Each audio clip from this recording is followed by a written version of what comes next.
right, without further ado, are you guys ready? I can't hear you one more time. Are you ready?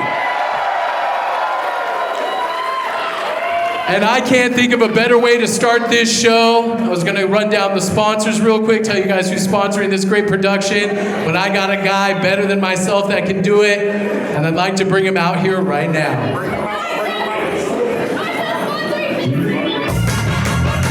Here comes Buddy Shepherd! It is Friday, November 19th, 2021, and the Dynamic Wrestling Federation welcomes you to our second event, Aftermath.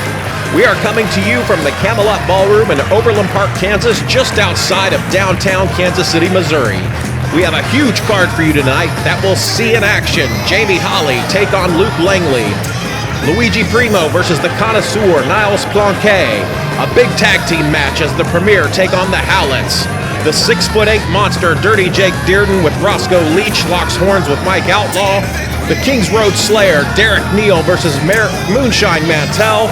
And a huge main event that will see a rematch from our first show, All Out War, as the infamous Devin Thomas challenges for the DWF Championship against the current reigning and defending champion, the Monarch, Wyatt.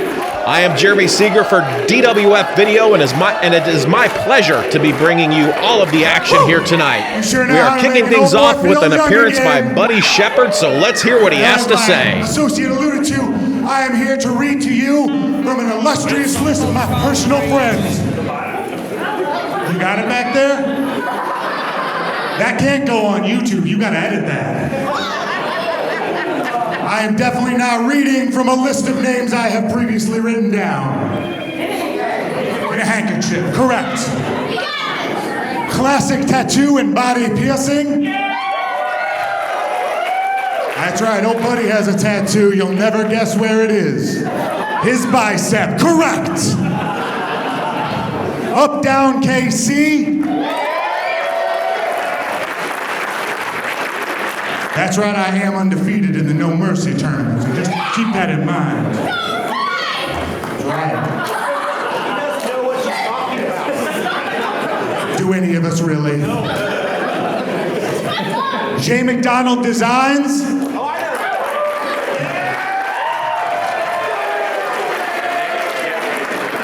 That's right. Hulnick, Stang, Gearing, and Leavitt Attorneys at Law.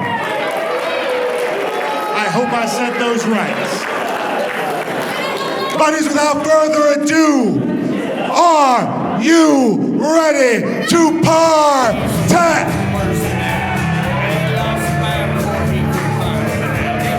A big thank you to Buddy Shepherd for reading off our sponsors of for this event, but he has been rudely interrupted by one Roscoe Leach, the purveyor of the Leech Talent Agency. Roscoe, if you follow us on Facebook, sent us a video saying he promised a surprise for the evening, and I'm wondering if this isn't it.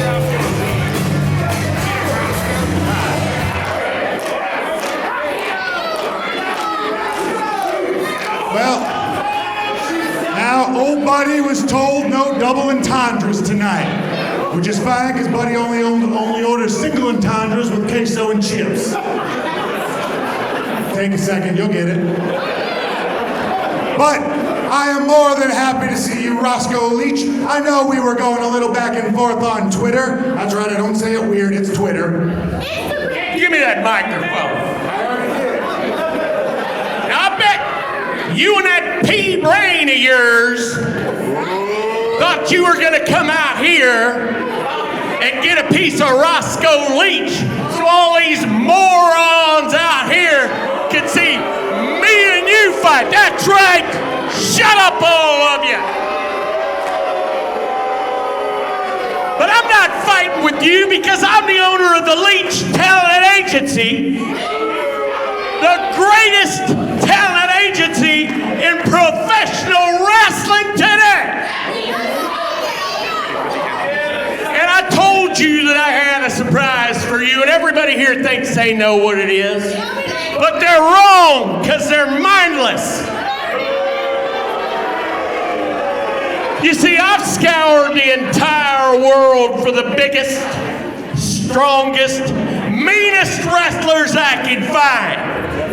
And so without further ado, it'll be my pleasure to introduce to everybody here the Beast from the East, the Cobra, Arjun Singh!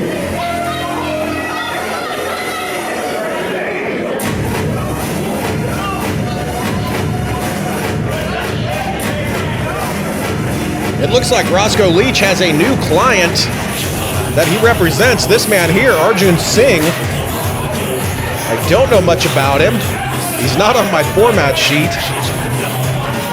But he does not look happy at all. And a low blow by Roscoe Leach and a huge clothesline by Arjun Singh levels Buddy Shepard.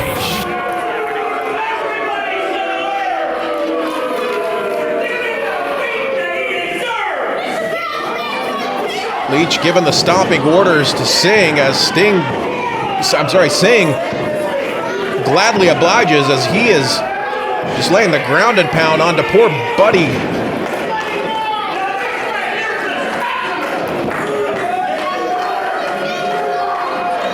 Buddy Shepard in a bad way here. I'm not sure if this is a match or what's going on here. Now Roscoe Leach pulling a chain out of his black Stetson hat. And it looks like that chain's gonna meet the head of one Buddy Shepard. A defiant Buddy Shepard though. And we got, I know that music.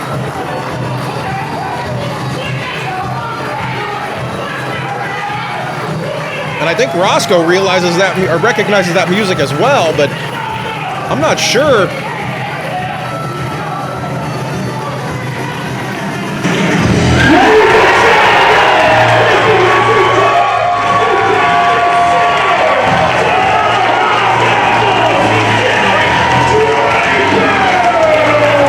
That is the Mile High Magnum, Dak Draper. He has not been seen in the Kansas City area for several years now, and he's not scheduled to be here. And Roscoe Leach looks terrified, and rightfully so. But Singh coming from behind and bailing Leach out as Singh goes right to work on the 6'5" Mile High Magnum. Singh sends Draper off into the ropes. Draper with a reversal and a big flapjack sends Singh down to the canvas.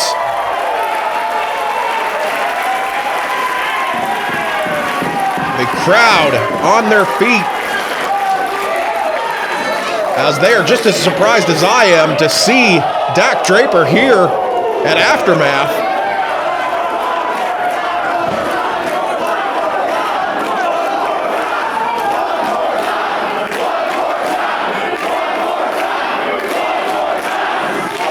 Dak Draper, he has a great history here in the Kansas City area.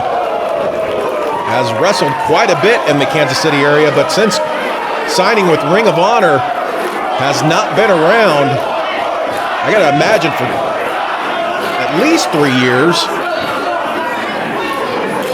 As he fires off a huge knife-edge chop that just lights up the chest of one Arjun Singh. I'm beside myself as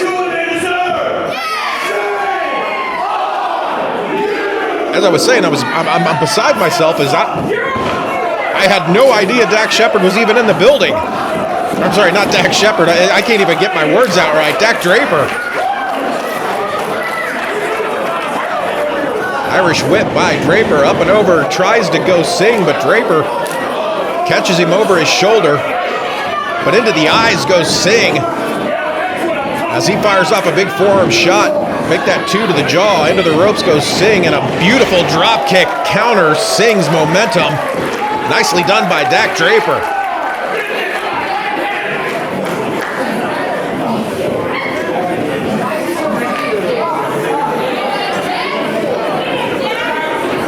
Dak going up to the second turnbuckle, maybe looking for that Dak lift suplex.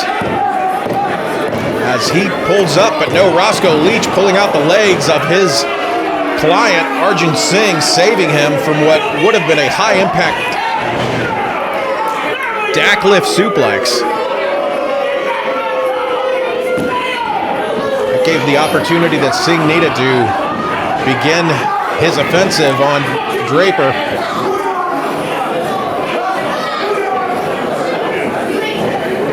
Both of these men in phenomenal shape, as you can tell, as Dak now firing back, but a knee to the midsection of Draper ends that momentum.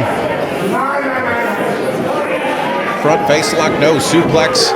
Textbook center of the ring, nicely done by Arjun Singh. We've got a hook of the leg and a cover, only good for a 1 count, maybe 1.5, but half counts don't really count at this point. Chinlock applied. Great ring position by Arjun Singh as he looks to wear down Dak Draper in this impromptu matchup to kick things off here at Aftermath.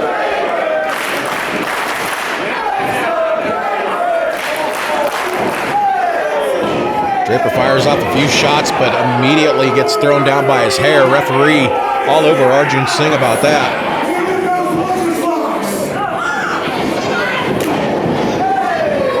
Boot to the midsection of Singh and a forearm shot by Dak Draper. But Singh returns the favor and just drops Draper down to his knees.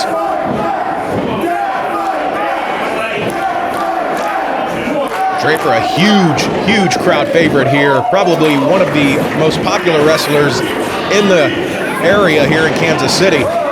As he skins the cat and finds himself on the apron of our ring with a shoulder block and a sunset flip into a pinning combination. We've got a cover for 2 only.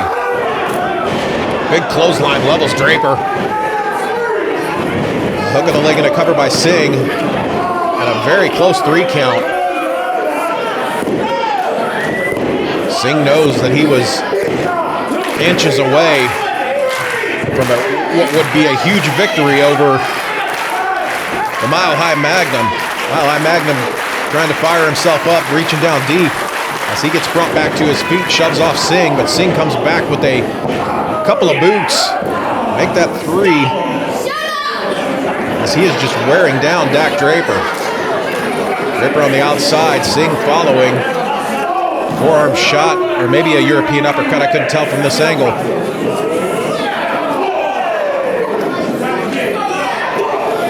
And a face full of canvas for Arjun Singh. And now Draper with Singh tries to slam his head into that guardrail there, but Singh is able to reverse it. Bridge of the nose connecting with that guardrail and a cover. 2 count only for Singh. So far, it's been about 65% of this matchup has been in control by Arjun Singh, who is making an impressive debut here in the Dynamic Wrestling Federation. The same can be said for Dak Draper as well. A bonus matchup here at Aftermath, and what a bonus matchup it is. As a shot to the breadbasket and a European uppercut rocks Dak Draper.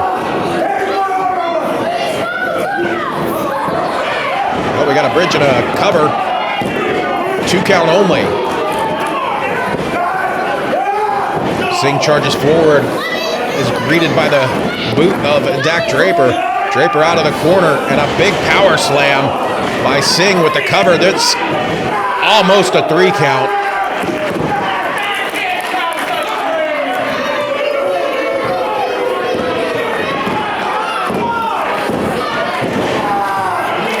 Singh calling for something here as he brings Draper up to his feet. Fireman's carry. No, Draper firing off a couple of shots in the elbow.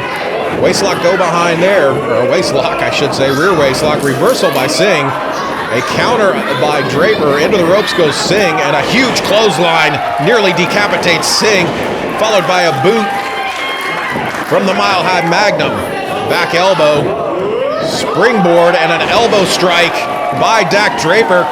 Nicely done, and Draper is feeling it right now.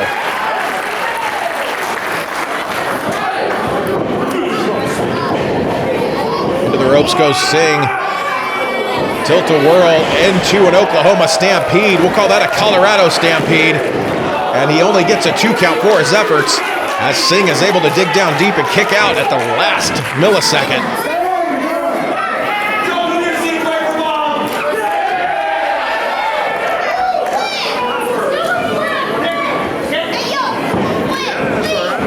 Draper with a gut wrench. Possibly looking for that Draper bomb, but no. Singh is able to break out.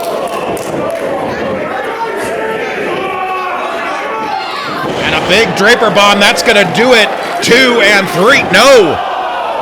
Arjun Singh showing his moxie, digging down deep and kicking out of that Draper bomb. And it looked like on the outside, Buddy Shepard leveled Roscoe Leach. Our cameraman unable to capture that as they're focused on the in-ring action. Apologize about that to you, but now the Mile High Magnum Dak Draper going up to that second rope. Possibly looking for that Dak lift suplex. Will he hit it this time? All strength, Dak lift suplex. Center of the ring goes Arjun Singh. A big scoop by the Mile High Magnum into a fireman's carry. And the Magnum KO hits its mark. We got to cover 2 and 3. Your winner by pinfall. And your winner at 8 minutes and 20 seconds, the Mile High Magnum, Dak Draper.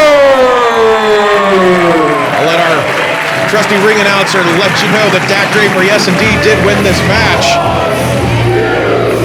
And a shocking return. A great showing too by Arjun Singh, but he came up on the losing end, but very well could have been victorious in this matchup. What a way to kick things off here at Aftermath.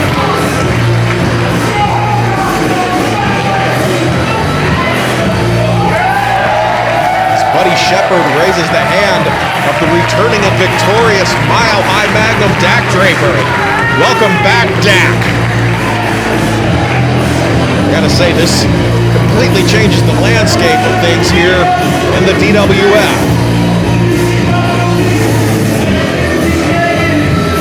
Fans, according to my format sheet here, our next matchup is going to be the Connoisseur Niles Plonkey taking on the debuting Luigi Primo.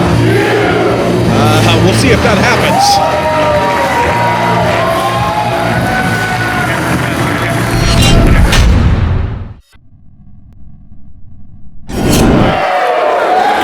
The following contest is scheduled for one fall with a 20-minute time limit. Your ref is Big Feet Nick Chick.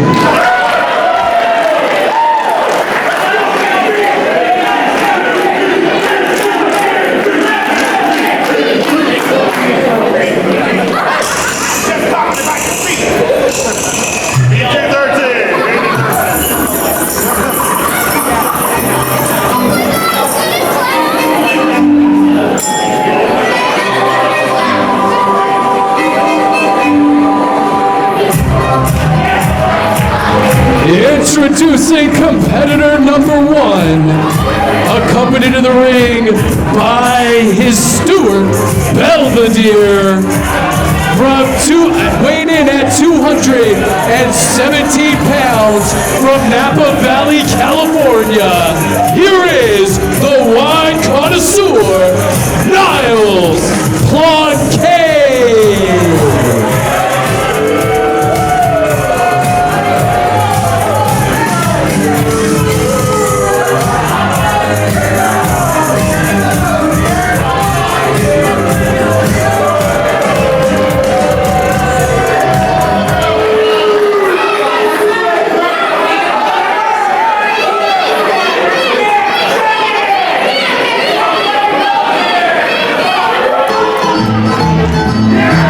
Introducing his opponent.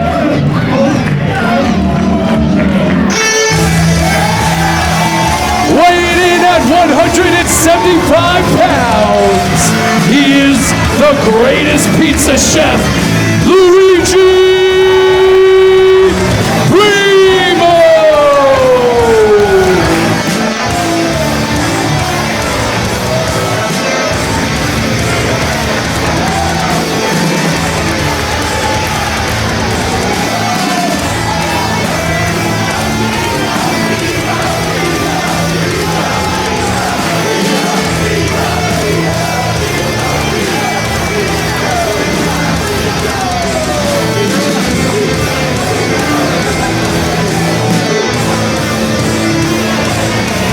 It appears we're back on format as the Connoisseur, Niles Plonkey, along with his steward, Belvedere, takes on that man, Luigi Primo. He making the best pizza. And he's a very, very talented wrestler.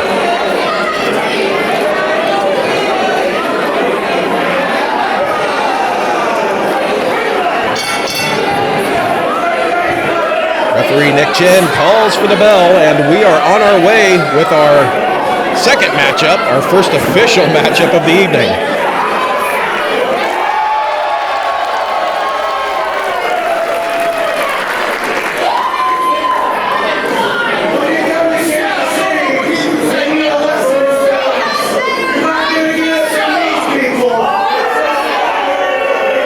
This is the first video that we have uploaded to our YouTube channel. Make sure you subscribe to our channel to be updated immediately when we upload all of our future shows.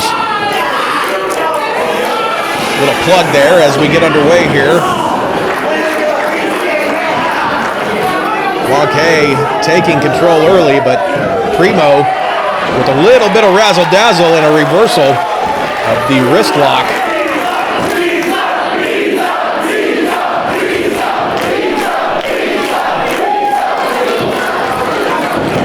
20-minute time limit in this matchup.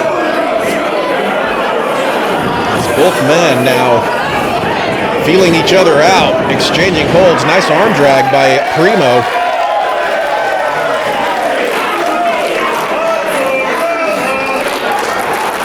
Luigi Primo, like I said, making his debut in the Dynamic Wrestling Federation. We've got several debuts tonight, and this is just one of them. Handful of hair by Plonkey takes Primo back into the corner. Fires off a wild shot but misses. And a big hip toss by Luigi Primo. And a nice arm drag by Primo. And right back into control of that left arm of Niles Plonkey.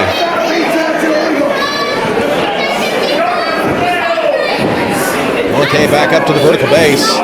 As the Connoisseur grabs a handful again of Primo's hair and takes him back into the corner.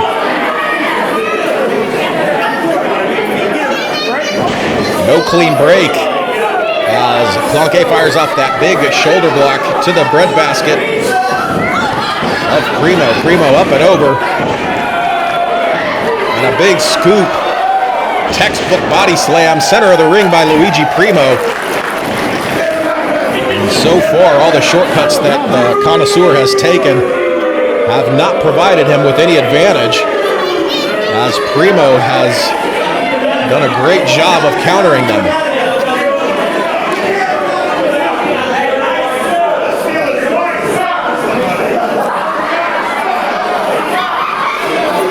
Capacity crowd here in Overland Park, Kansas. All over the case of Niles Plonkey.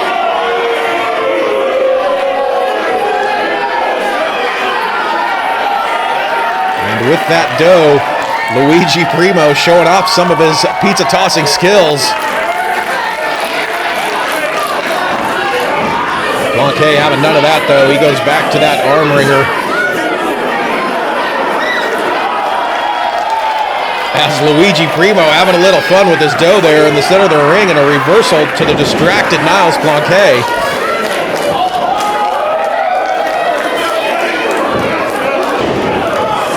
Picking the leg into an ankle lock.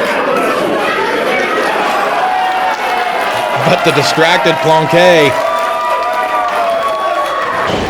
is having a hard time here, concentrating. And I'm having a hard time concentrating as well, as that that dough gets thrown right into the face, followed up by a drop kick by Luigi Primo. Hook of the leg and a cover. 1 count only. Plonkey bailing out of the ring. Looking to maybe gather his thoughts and do a little strategizing with Belvedere, the steward of Niles Plonkey. Taking his breather and collecting his thoughts as Niles Plonkey takes full advantage of the referee's 10 count. Make no mistake about it, Niles Plonkey is a very, very smart wrestler. A ring general, if you will.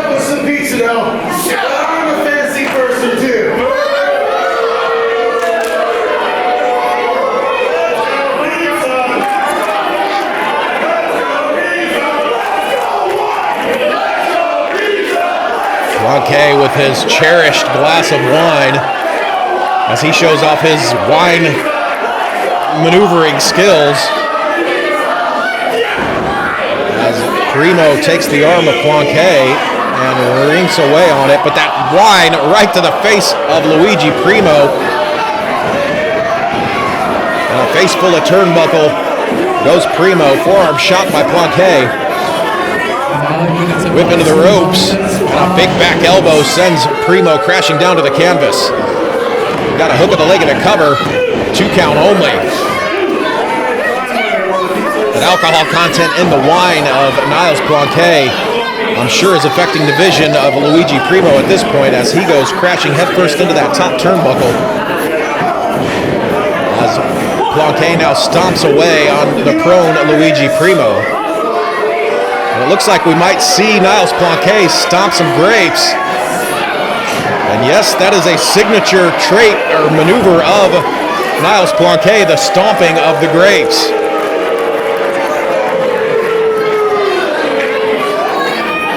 This capacity crowd here at the Camelot Ballroom in Overland Park, Kansas, just minutes outside of downtown Kansas City, Missouri.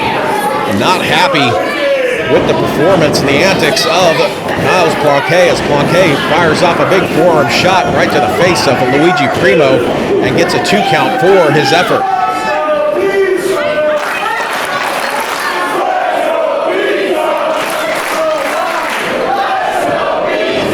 Niles Plonkey dumping Luigi Primo to the outside, and watch out for Belvedere as now Belvedere stomping away at that kidney area and lower back of Luigi Primo.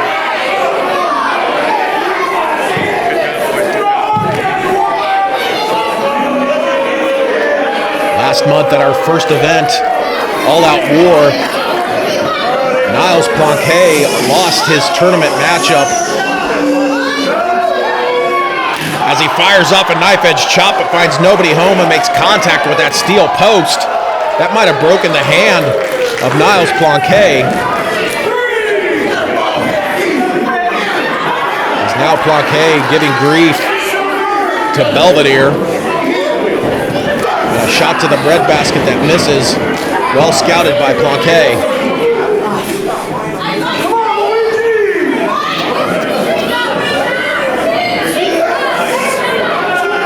Big scoop and a slam down to the canvas. Little show of strength there by Niles Plonkey as he's going to uncork with that bottle cork elbow drop. And a 2 count only. Another hook of the leg immediately. Gets Niles Plonkey another 2 count.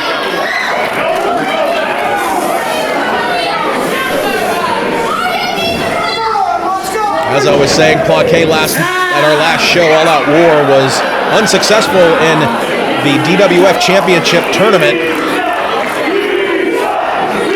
But he's had time to regroup and now looks to get a win here, his first win in the Dynamic Wrestling Federation against Luigi Primo, as Primo fires off some shots to the breadbasket, but is yanked down by his hair to the canvas by Plonkey.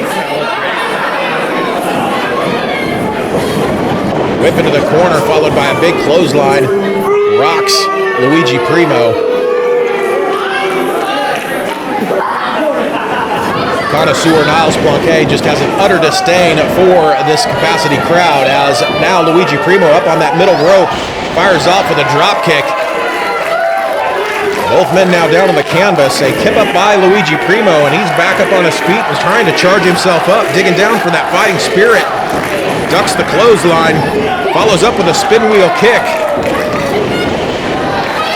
And a forearm shot. Into the ropes goes Primo, and a swinging neck breaker, nicely done. And a big splash center of the ring, hook of the leg. And a 2 count only, nearly a 3. Luigi Primo very close to being victorious in his debut here at Aftermath. Plonk going to the eyes, fires off a boot to the midsection. Whip, no reversal into the corner. And a big back body drop by Luigi Primo sends Niles Plonk crashing to the canvas.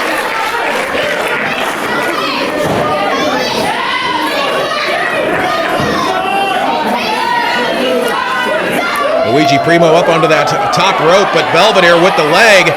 He's trying to pull him down, but Primo makes short work of that. But it gives Niles Plonk just enough time to capitalize. Plonk up on that middle rope, possibly looking for a middle rope suplex. But Primo fires off some shots and breaks free. Looks like Niles Plonk might have injured his knee there. Referee backing Luigi Primo up so he can check on the well-being, but no. Belvedere in the ring with a bottle opener. Pizza cutter on on Belvedere, courtesy of Luigi Primo. And a cravat driver. I'm not sure what the Connoisseur calls that, but it's good enough for a 3 count. And your winner at 10 minutes and 55 seconds, the Y Connoisseur, Niles Plonk. Your winner by pinfall. I'm going to have to reach out to Niles Plonk to find out what exactly he calls that cravat driver. He's victorious, thanks in no part to his Stuart Belvedere. A great showing by the debuting Luigi Primo, and I'm sure we'll see him here in the DWF on future events. Getting word from our producers in the back that we have Roscoe Leach and Arjun Singh standing by for some comments. Let's see what they have to say. Hi, I'm Roscoe Leach, and we came to the DWF wrestling matches tonight to do what we said we were going to do. And we put Buddy Shepherd in a hole that he's not soon going to climb out of. We're here to tell the rest of the competition that we have the biggest, meanest, strongest wrestlers available, and we're not going to be stopped by anybody. मेरा नाम अर्जुन सिंह है। यदा यदा हि धर्मस्य ग्लानिर्भवति भारत अभ्युत्थानमधर्मस्य तदात्मानं सृजाम्यहम् परित्राणाय साधूनां विनाशाय च दुष्कृतां धर्म संस्थापनार्थाय संभवामि युगे युगे। I think it went pretty well.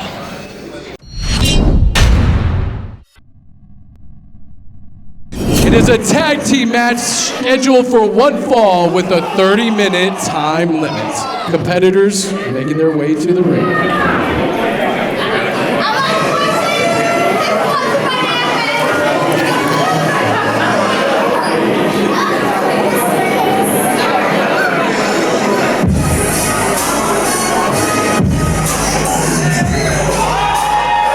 Making their DWF debut from LBC, the world's most dangerous tag team of Anaya and Hoodie Howlett, the Howletts. Tag team action up next here at Aftermath. as two debuting tag teams take the maiden voyage here for our tag team division here in the Dynamic Wrestling Federation, as those two men, Anaya and Hoodie, the Halletts, take on the Premier and SK Bishop and Campbell Myers.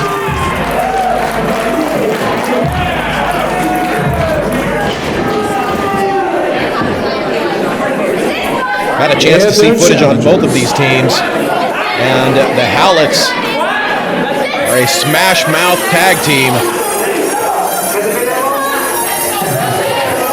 All business there in the ring.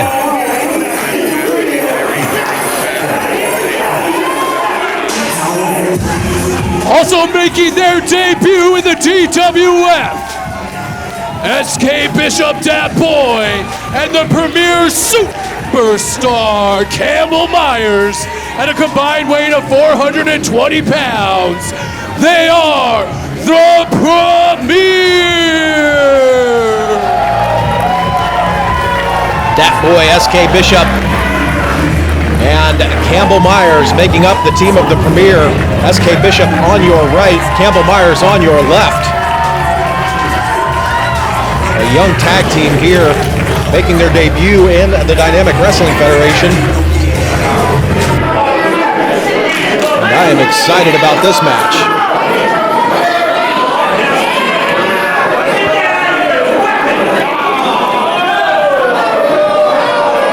I think it would be in Campbell Myers' best interest not to upset the Halletts any more than they already are.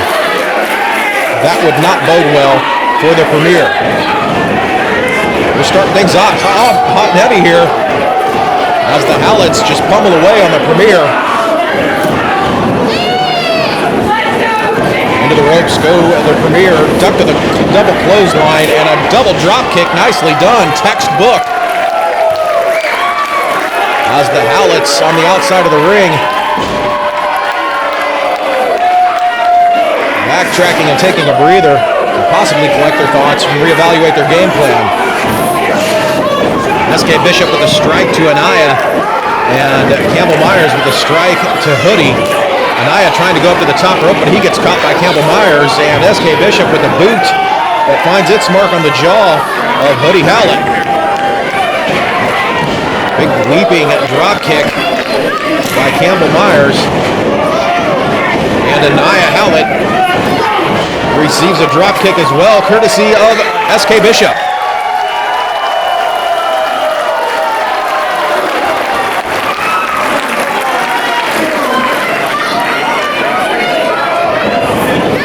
Back into the ropes. Suicide dive, no. The Halletts catch the Premier. As the Premier was attempting a double tope suicida. And now Anaya just stalking SK Bishop there in the ring. Bishop with a knee strike though finds its mark. Sends Anaya back into the neutral corner. SK Bishop with a full head of steam, up and over he goes to the apron. Fires off a forearm shot, sweeps the leg of Anaya. And a basement drop kick. Destroys the face of Anaya Hallett. We've got a hook in the leg and a cover, two, and no, a 2 count only. The Premier will be looking to use their definite speed advantage in this matchup, as the Halletts will be looking to use their power advantage and roughhouse style to overwhelm the Premier as Anaya charges in but finds nobody home in that corner. Bishop up, but no. Hoodie sweeps out the legs. Tag in to Hoodie. Hoodie now suplexes SK Bishop into the ring over the shoulder of Anaya, who drives SK Bishop down to the canvas with a power slam that's only good for a 2 count. As SK Bishop able to kick out with milliseconds remaining. Hoodie Hallett now digging that knuckle into the right temple of SK Bishop.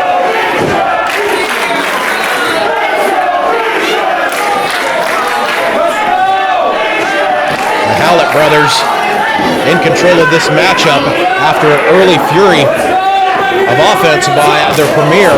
Big knife edge chop by Hoodie sends Bishop down to the canvas.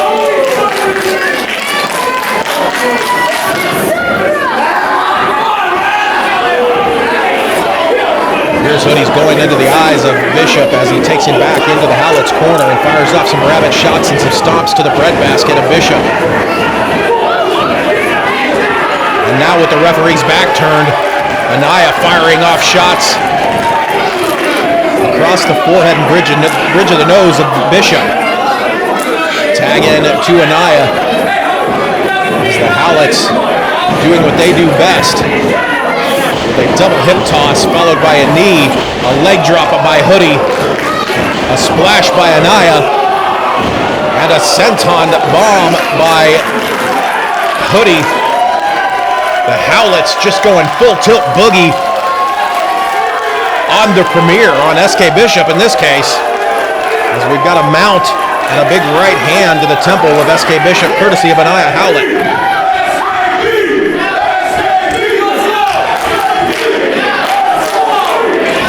Bishop fires off with a couple of rabbit shots to the midsection of Anaya. Anaya with a snap bear and a stomp right to the side of the face of Bishop.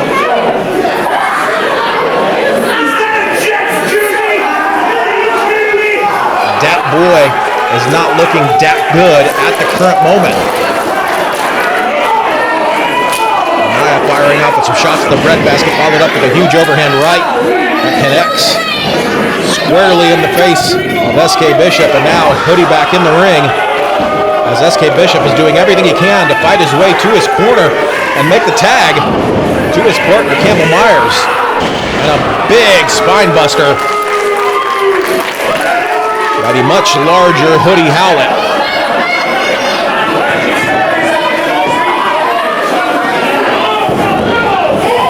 Hoodie now just mushing the face, the jawline of Bishop.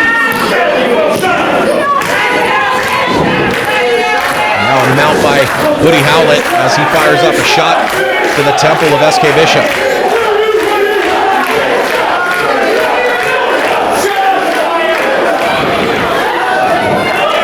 Bishop firing off some shots, trying to get his way over to the corner to make that tag to Campbell Myers. But Hoodie Howlett having none of that, as Hoodie brings Bishop back up to his feet and into his corner, into the Hallett's corner. And a couple of shots that find their mark. Tag into Anaya. As Bishop fires off a couple of shots to the breadbasket. And one for Hoodie as well. Right back into it go the Halletts. Now Bishop trying to fight his way back. He ducks and goes for a pinning combination, but no, Hoodie counters it. Anaya counters it. As the referee catches the shenanigans of the Howlett boys. Schoolboy by Bishop. Good for a 2 count as Anaya's back was turned and his attention was focused on the referee, and a beautiful move and a cover that gets Anaya a 2 count only.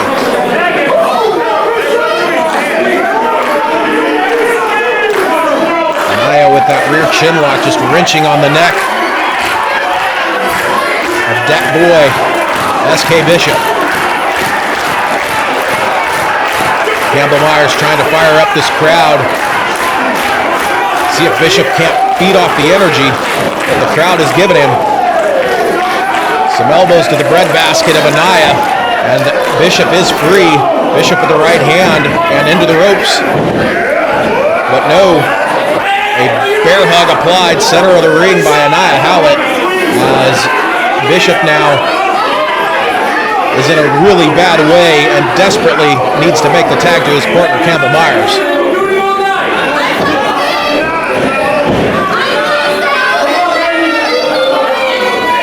Anaya taking his time, fireman's carry. Not sure what he was going for, but Bishop broke free, fires off that kick to the stomach of Anaya, and now reaching with everything he has to make the tag to his partner Campbell Myers. Boots to the face. Let's see if he can free himself. And he makes the tag. Campbell Myers in.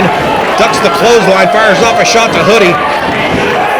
And a big forearm shot finds its mark. Campbell Myers, the proverbial house of fire, with an enziguri that sends Hoodie Howlett down to the canvas, into the ropes. A roll-up attempt, no, kip up by Campbell Myers. Myers with a belly-to-back suplex that just drives Anaya Howlett into the canvas. Myers into the ropes, and a tope suicida. This time it takes out both Howlett boys. As Campbell Myers has swung things into the favor of the Premier, as Myers now going to the top rope. What does he have in store for Anaya? A big frog splash that finds its mark. Tag into SK Bishop. Bishop from the top as he comes off with the frog splash as well. That will do it. 2 and 3. No! Just in the nick of time, Hoodie Howlett breaks up the 3 count and saves his team from losing this matchup. Legal men now, SK Bishop and Anaya, as Hoodie Howlett takes it to Campbell Myers on the outside there. Bishop bringing Anaya up to his feet, struggling to do so, as Anaya appears to be in a bad way. But no, a fireman's carry by Anaya, a float over by Bishop, a reversal by Anaya, a reversal by Bishop now. Both men jockeying for position. We've got a cover and a 2 count only.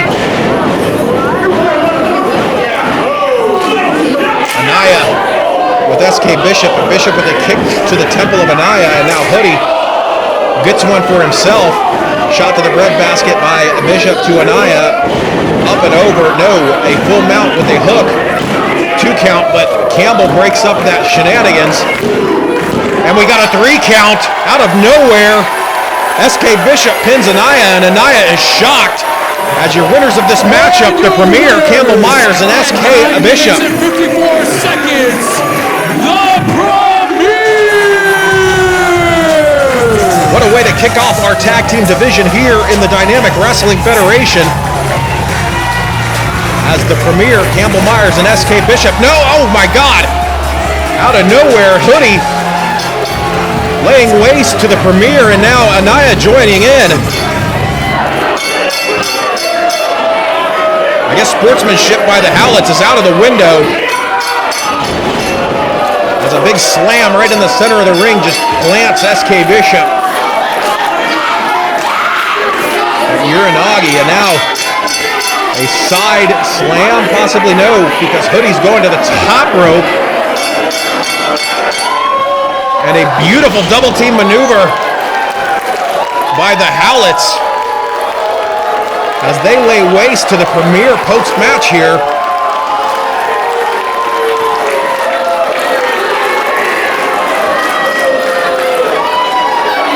The Howlett boys, the Halletts just showing their complete disrespect and lack of sportsmanship in their loss here against the Premier.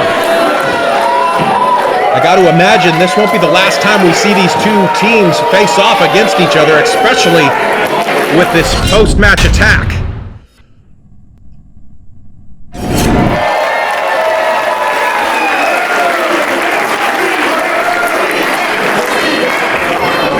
And don't forget, later tonight, we have the rematch we've all been waiting for as the infamous Devin Thomas takes on Jeremy Wyatt in what should be one hell of a match.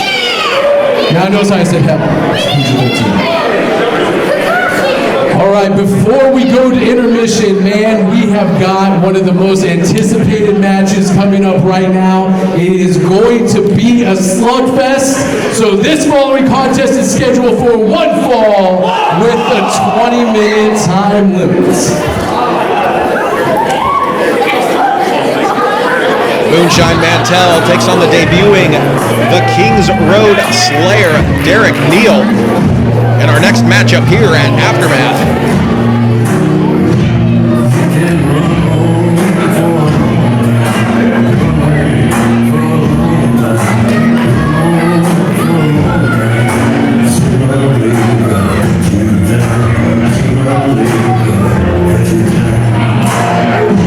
Making his way to the ring in his DWF debut, 235 pounds, he is is the King Road Slayer from Bowling Green, Kentucky. Here is Derrick Neal. Derrick Neal, the Kings Road Slayer, and Moonshine Mantell. This is going to be a hoss fight, and I have been looking forward to since it was announced. And his opponent. To be taking place on our card this evening.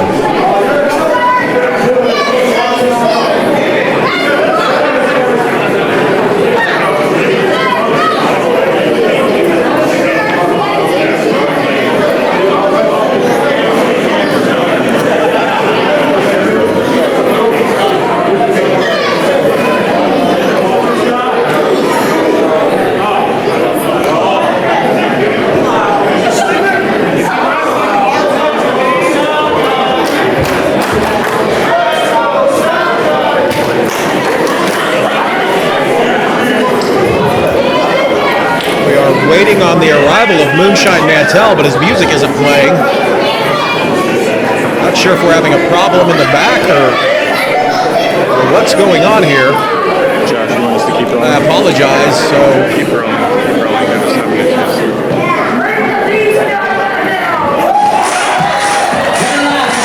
there we go.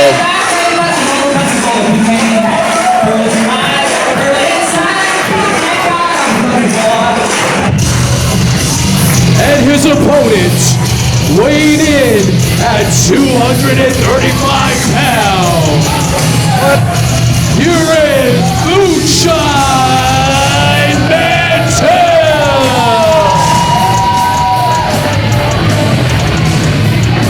Moonshine Mantell is not even dressed for action. His arm is in a sling.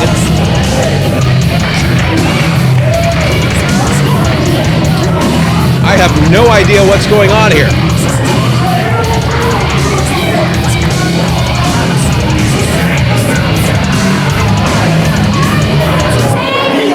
Fans here at the Camelot Ballroom definitely not happy to see Moonshine Mantell, which is not uncommon. They do not like Moonshine Mantell, but nonetheless, let's see what Moonshine has to say for himself.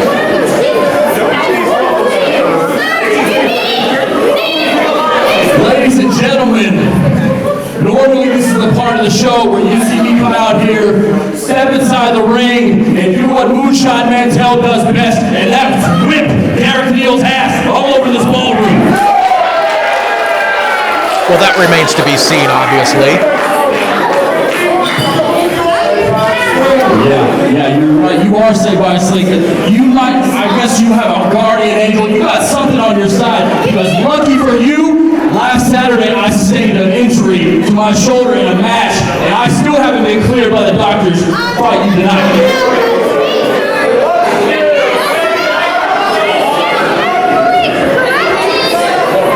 No. Quite not tough guy. Because normally I would tell the doctors to stick it and fight you anyways. But let's face it, man. Risky permanent injury to my shoulder for a big bro like you in front of these jackasses in Kansas City? No. It ain't even worth it. It ain't even worth it. Shut up out there. Moonshine Mantell always finding new ways to endear himself to the crowd here in Kansas City. Don't y'all worry, man. I wouldn't leave you empty-handed because I got someone to take my place. He may not be as tough as me, but he's young, man. He's hungry. And you may have seen him recently on AEW Dark. I'm talking about the Quad Father, Camaro Jackson. Come on out here, man. Well, apparently we've got a match. It's just not the match I anticipated, nor the fans here at the Camelot Ballroom anticipated. As it appears to be Ladies and the gentlemen, Kings Road Slayer, 265 Derrick Neal. from U-City. He is the Quad Father, Camaro who will be taking on this man, the Quad Father, Camaro Jackson.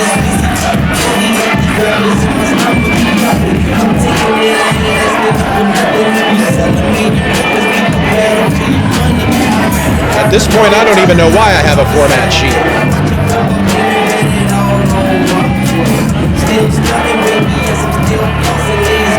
But nonetheless, we've got ourselves a matchup as that man, the Quadfather Camaro Jackson, will be taking on the Kings Road Slayer, Derrick Neal, here in our next matchup at Aftermath.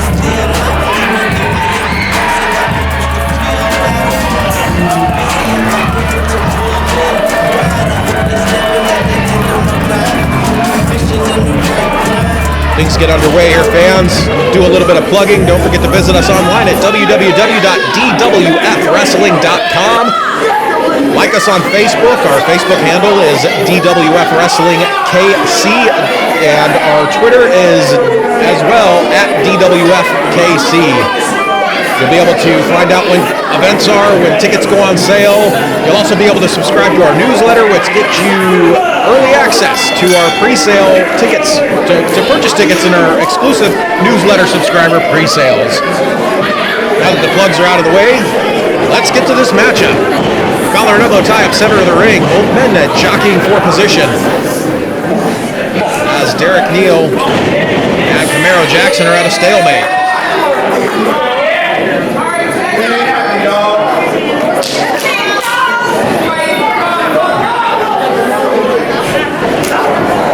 Collar and elbow tie-up as both men working for the upper hand here in this opening match, or the opening stages of this matchup.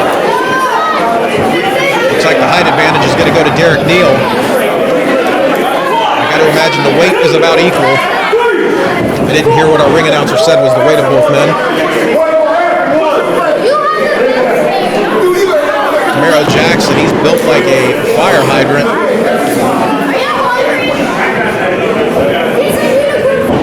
Collar and elbow tie-up, go behind by Jackson.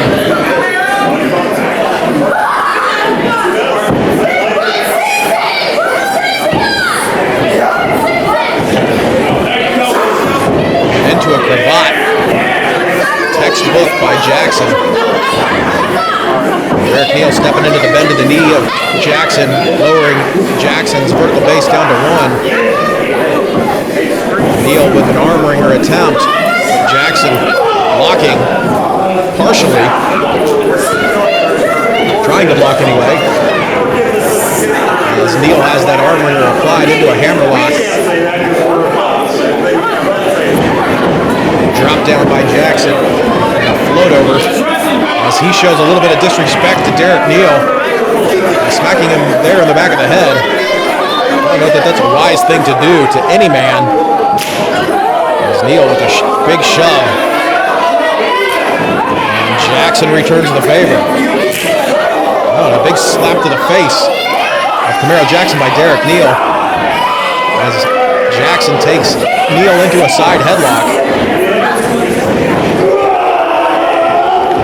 Show of power, off into the ropes goes Jackson. Big shoulder tackle with neither man budging. Neal directing traffic here, asking Jackson to hit that rope again, and another big shoulder tackle with neither man gaining an advantage.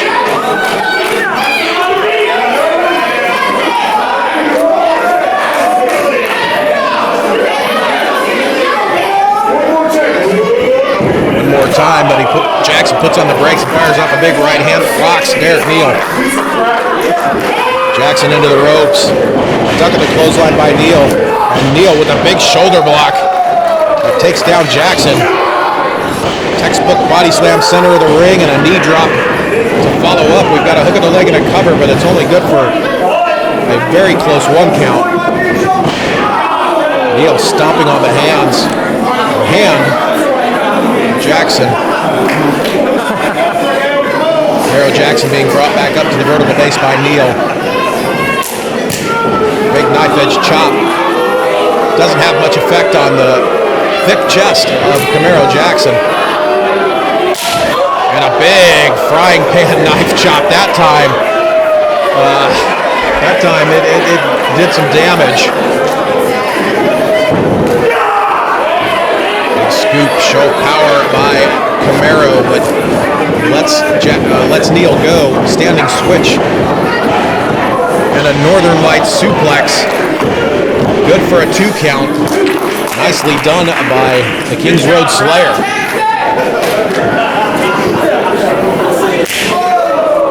huge shot to the jaw of Camaro, courtesy of Derrick Neal, and a knife edge chop. Finds its mark. You can see Camaro Jackson grimacing there.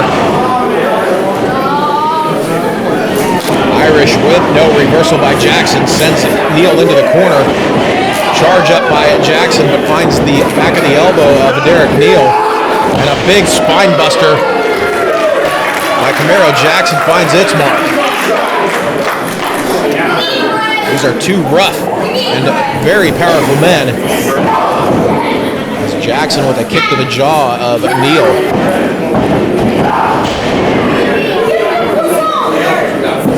Back and forth matchup thus far with no man getting a clear advantage yet, although Jackson now appears to be working his way to a big advantage, or a leading advantage.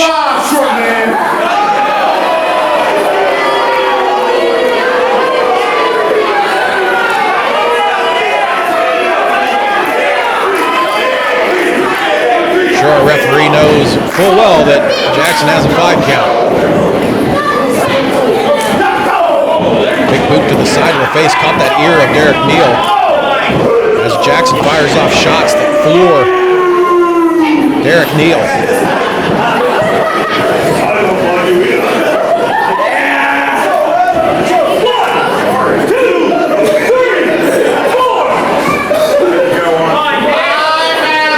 Jackson taking full advantage of the referee's 5 count there, as he is paying attention to the wrong person in the ring there. Irish whip into the corner with a huge amount of impact. Goes Derrick Neal.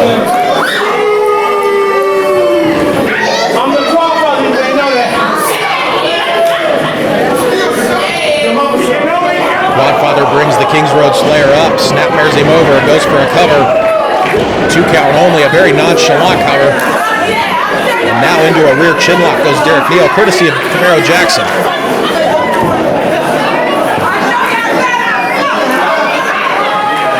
Jackson methodically taking apart the Kings Road Slayer. Neal making his way back up to his feet, fires up a shot to the breadbasket, trying to break free of that front face lock that the Quadfather has tightly secured. But no, a big scoop and a textbook body slam center of the ring. Jackson into the ropes, comes off with a big elbow drop right to the face. And gets a 2 count on Derrick Neal.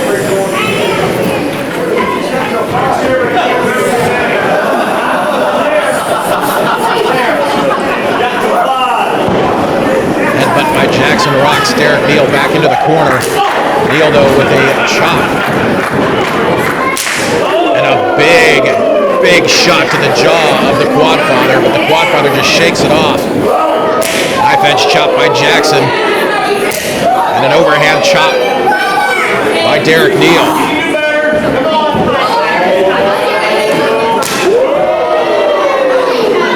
Going into a chop exchange, folks. We'll see which man caves first, and it looks like it's going to be Camaro Jackson as a series of chops sends him back into the corner. Neal, Irish whip. He charges back, full head of steam, and misses a drop kick. As Camaro Jackson able to step out of the way just in the nick of time. Jackson with a hook in the leg, no hook and but a cover. As the referee sees that Derrick Neal gets his foot on the ropes. You got to imagine that had the Quadfather hooked that leg, he'd have been victorious there.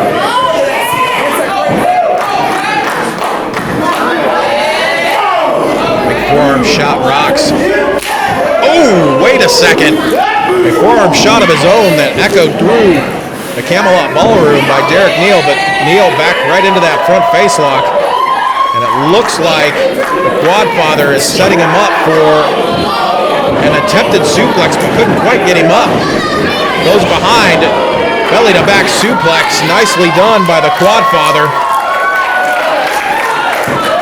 Derrick Neal is worse for wear in this matchup. We've got a cover, nonchalant, 2 count only. Again, I'm not sure why the Quadfather doesn't hook the leg on these pin attempts.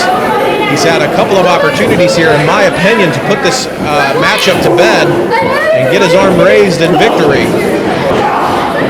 Kick to the midsection of Derrick Neal, Wyatt, Camaro Jackson. Irish whip into the corner goes Neal. Jackson charges forward, but is greeted with the back of the elbow of Derrick Neal. Jackson charges forward, catches a boot to the face for a Zephyr. Both men trying to shake off this punishment that they've taken in this matchup. As Derrick Neal charges forward, this time that drop kick connects right to the sternum of the Quadfather. 10 minutes have expired. Big lariat sends Jackson down to the canvas, and a sledgehammer to the chest does so as well. A series of chops and into a shot to the collarbone. And a knee. We've got a hook in the leg and a cover. 2 count only. Derrick Neal with the wherewithal to hook the leg of Camaro Jackson there, unlike Camaro Jackson.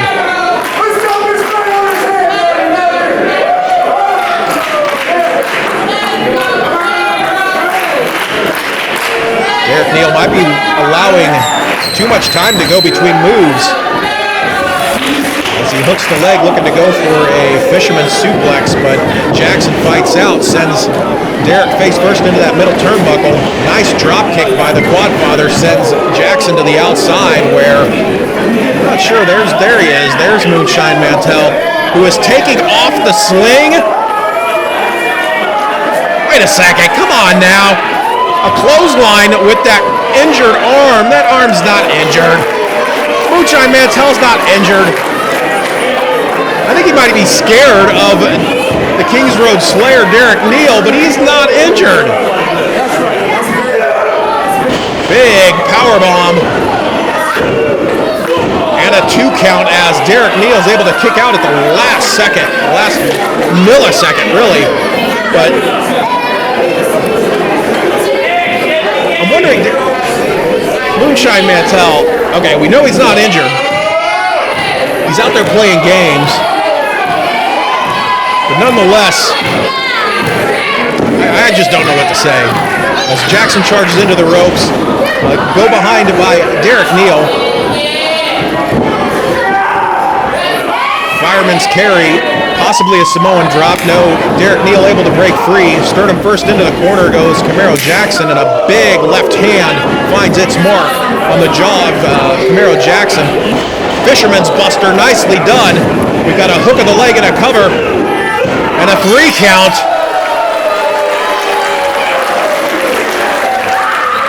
And your winner, at 12 minutes and 25 seconds, the Kings Road Slayer, Derrick Neal.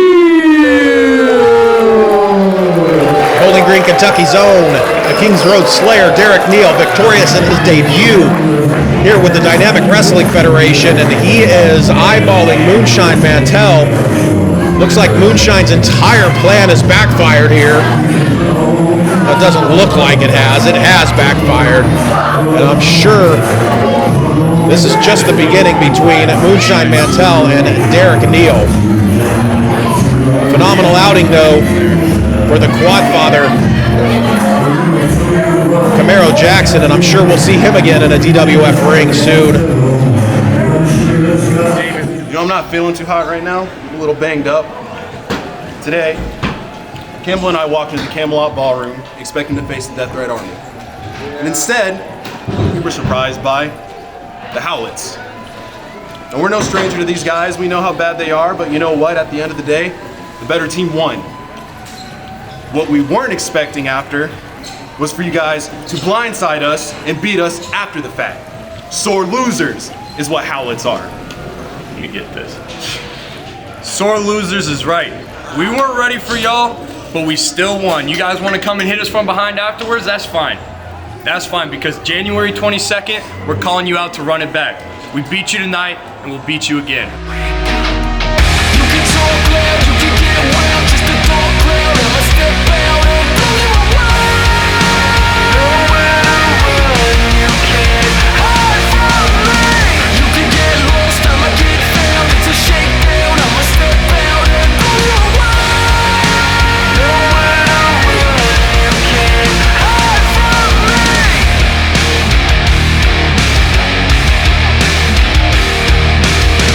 Through my blackest night, keep my brightest light. I am not alone, I am not alone. Fire in my soul, fire in my soul.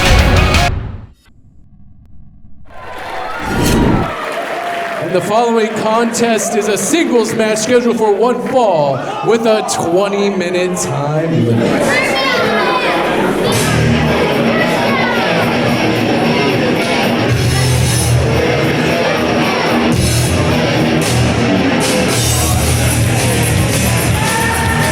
Competitor number one, weighing in at 217 pounds, representing his employer Black Diamond Industries, he is Luke Langley!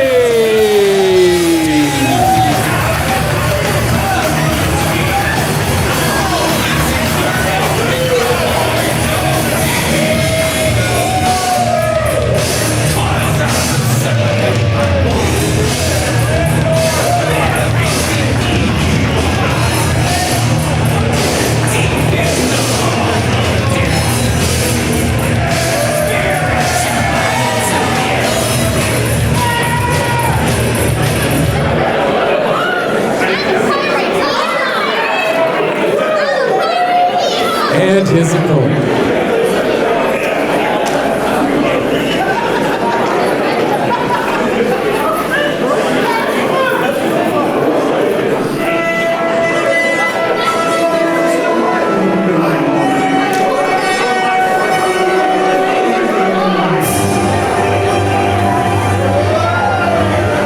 Coming down the aisle, weighing in at 235 pounds, from Manleyville, Texas, he is Jamie Holley.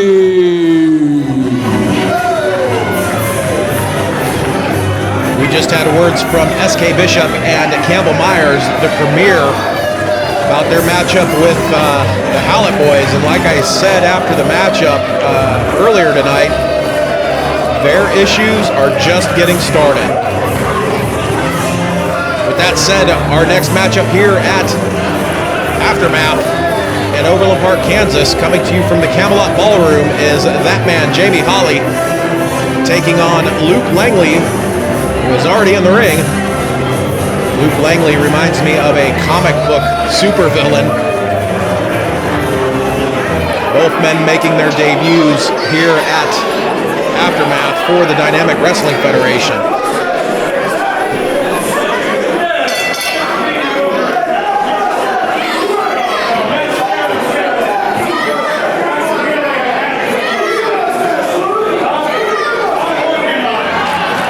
Jamie Holley, a throwback to the era of strongmen, carnival strongmen.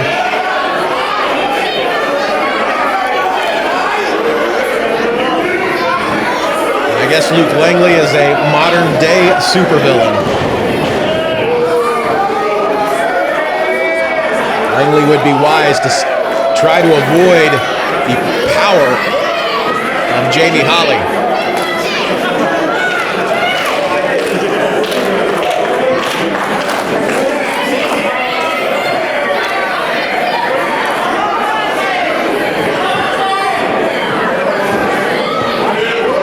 An elbow tie up center of the ring, go behind into a hammerlock by Langley to a side headlock transition as Jamie Holley just lifts him up and throws him off. Luke Langley not sure what's going on here.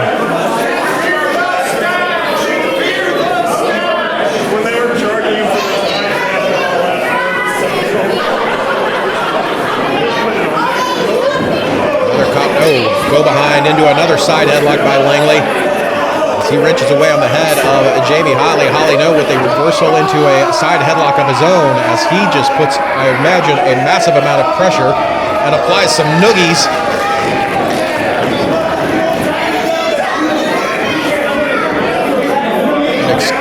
And exclusive content that was only made available on our Facebook page. Jamie Holley did mention the noogies and the claw. We'll see how much more that comes into play in this matchup. Serious business. What I want, what I demand.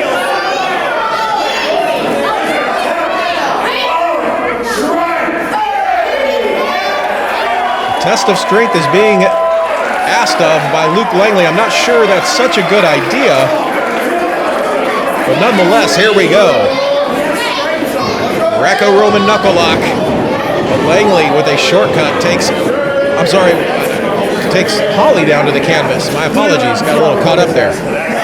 Side headlock by Langley as he wrenches away on the head of Jamie Holley. Off into the ropes goes Langley, and a shoulder tackle sends Langley back into the corner.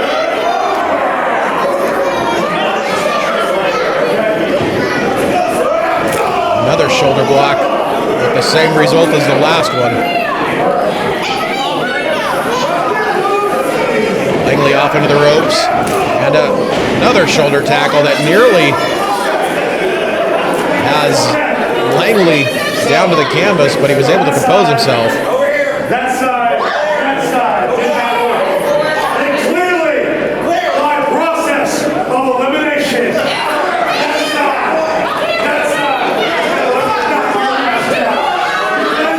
Looks like we're going for a fourth attempt at a shoulder tackle by Luke Langley. No, he stomps on the foot and fires off a knife edge chop to the chest of Jamie Holley. Holley with a big shoulder tackle, though, that sends Langley to the canvas. A scoop by Holley and a body slam plants Luke Langley right into the canvas. Holley calling for that claw, and he gets it locked in. But no, Langley able to dump Holley into the ropes and out to the apron. Blocked shot by Jamie Holley, and he fires off one of his own, makes his way back into the ring, but Langley has the ankle, and a leg whip sends Holley back into the ring the hard way.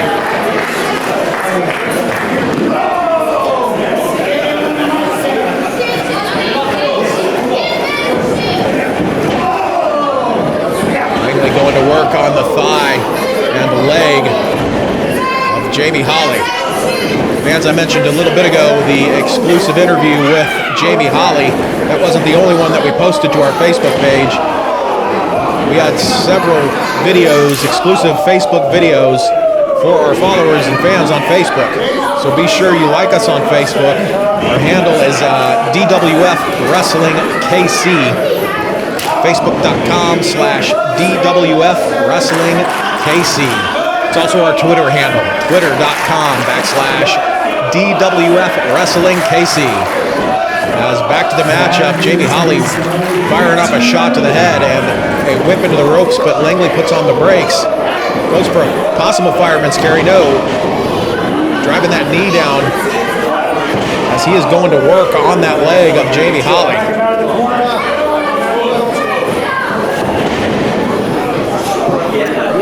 I don't care how big and strong you are, if you don't have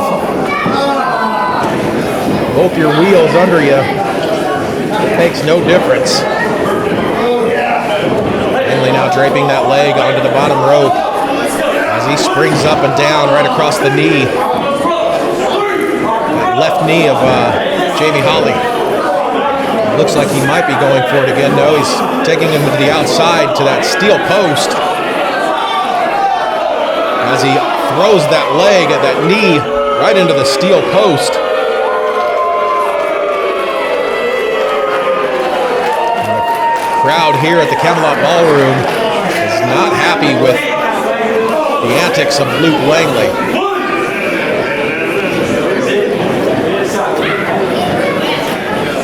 Both men back into the ring. Holley's left knee has got got to be pretty banged up, as it has just been the focal point of attack of Luke Langley, as Holley now charges forward with a clothesline. Irish whip into the corner goes Langley. Holley unable to follow up though, as he's got that knee that's not doing him any favors. Looks like a possible, I thought a fisherman's suplex, but just a roll through. Not sure what Langley was going for there as he hooks the leg and tried to grab the tights, but only gets a 2 count for his efforts.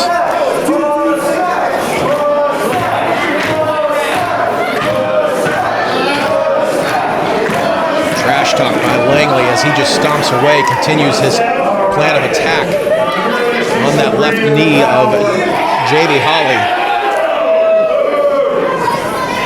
Holley fighting out of the great state of Texas.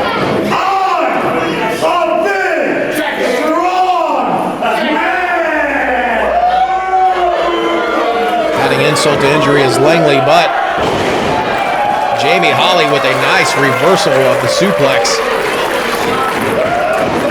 Fires up a clothesline. Make that 2. As he sends Langley into the ropes and fires up a double sledgehammer right to the sternum of Luke Langley. J.B. Holley now back into control, but no. As he went forward, he caught that boot to the jaw. He ducks a clothesline and a big butt bomb. Finds its mark and might buy some time for J.B. Holley to recoup a little bit. As he's up to his feet, he's trying to go for that claw. Yeah, this time he's got it, but Langley goes right to the knee again and a kick to the jaw of J.B. Holley. Langley from the second rope, but he's caught in that claw right in the center of the ring. And it appears that Holley has that claw, that iron claw, firmly in place. As J.B. Holley with the iron claw causes Luke Langley to tap out. And your winner at 8 minutes and 32 seconds, J.B. Holley.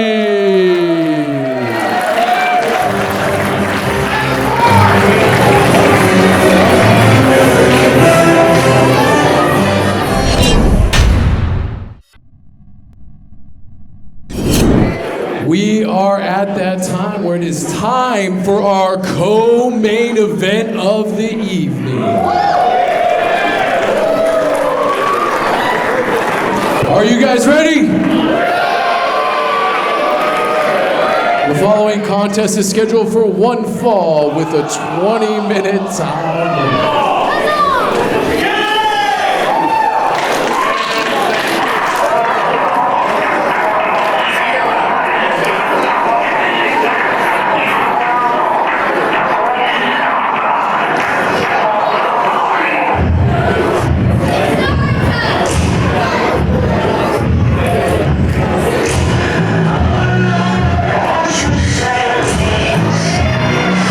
Competitor number 1 making his way to the ring.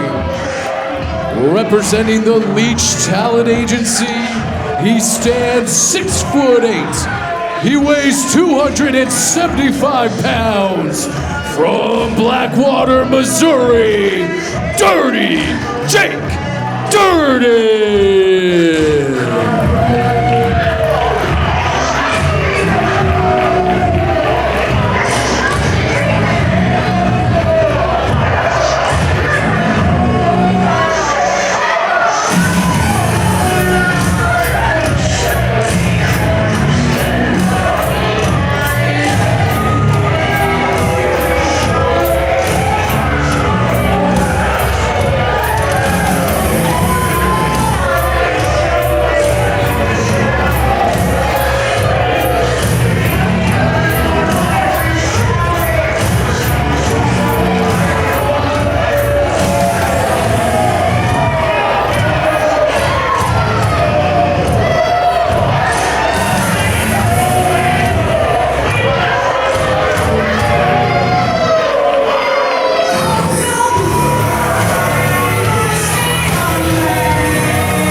his opponent.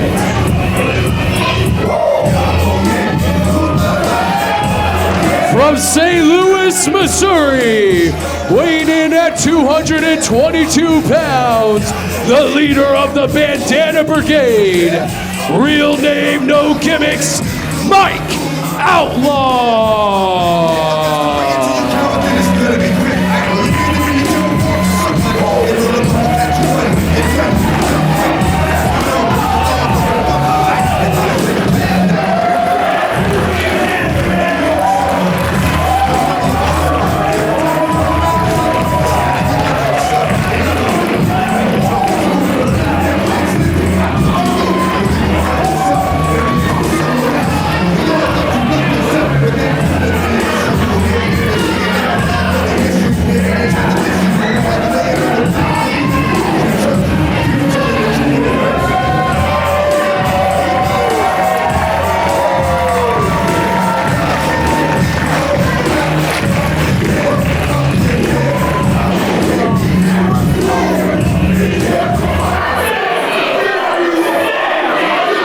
The 6'8", 275-pound monster of the Leech talent agency, DirDEY Jake Dirden, takes on Mike Outlaw in this, our next matchup here at Aftermath.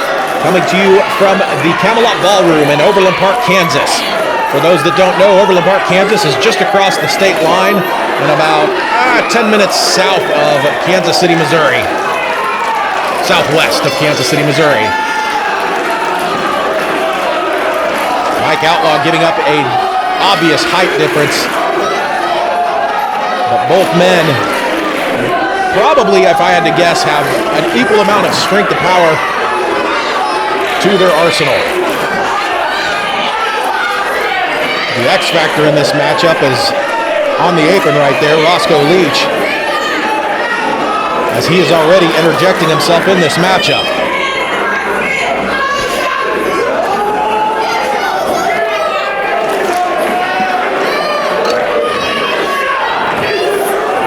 At our first event, All Out War, Jake Dirden made it to the semifinals of the DWF Championship tournament, ultimately losing that match to tonight's challenger to the DWF Championship, the infamous Devin Thomas. We are off to the races as Dirden charges in with that big boot but misses as he gets rocked with some stiff shots, courtesy of Mike Outlaw. Outlaw again going back with those big right hands that are just rocking Jake Dirden backwards. Dirden going for that choke slam, looking to end things early. But Outlaw breaking free, fires off a shot to the midsection of Jake Dirden. Outlaw with a front face lock, but he is just lifted up and thrown off into the corner as Dirden charges through but catches a boot, courtesy of Mike Outlaw. Outlaw up to the middle rope, floats off with a nice spinning DDT. He'd be wise to go for a cover at this point, but he is not following up just yet. Mike Outlaw going to be looking to use his speed advantage against DirDEY Jake Dirden, as he is being distracted now by that X Factor that I mentioned earlier, Roscoe Leach. He is caught there on the top rope and is just slammed off unceremoniously by Dirden.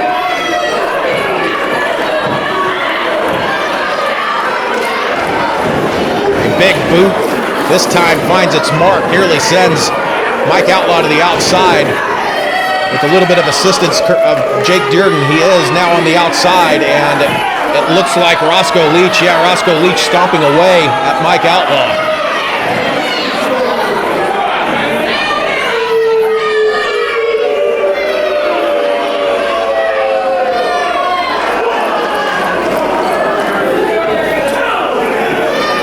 Jake Dirden now making his way to the outside as he stalks Outlaw. Outlaw fires off a shot to the breadbasket, make that two.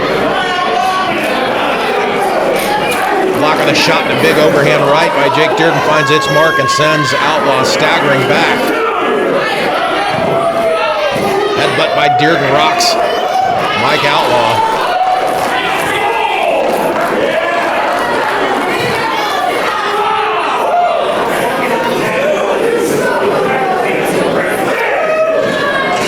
Dirden stalking Outlaw like a lion stalks its prey as he throws Outlaw head first into that steel post of our ring here.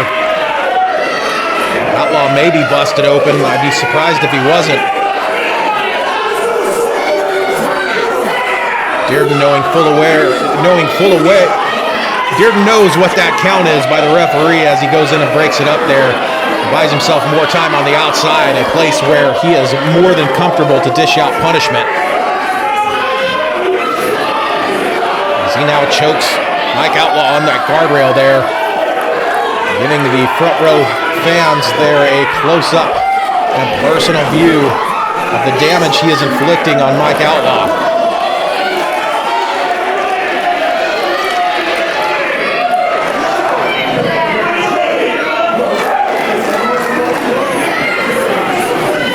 Dirden now brings Outlaw back into the ring, where this matchup can continue and ultimately be won.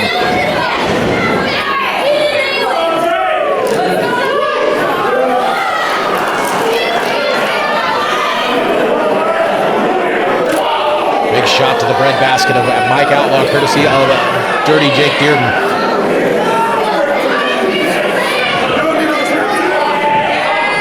Dirden using that rope to choke the life out of Outlaw.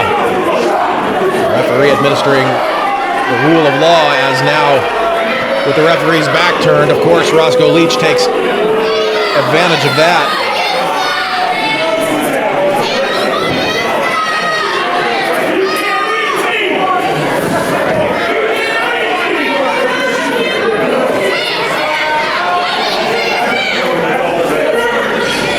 Dirden with Outlaw into the corner, fires off a back elbow shot. Brings him back straight up again. And fires another elbow for good measure.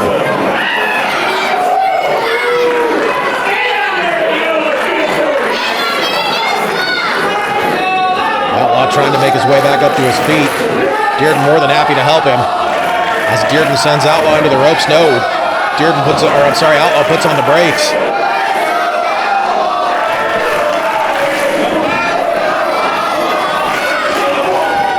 Outlaw with the shot. Dirden with the shot. Both men exchanging those forearm shots. Who will get the advantage? It looks like Dirden will as he goes to the eyes of Mike Outlaw. Dirden was trying to whip Outlaw into the ropes to set up something. This time he's successful, and he lands that big boot.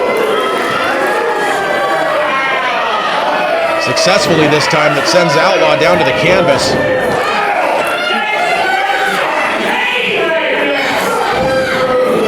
Dirden with the hook on the leg and a cover.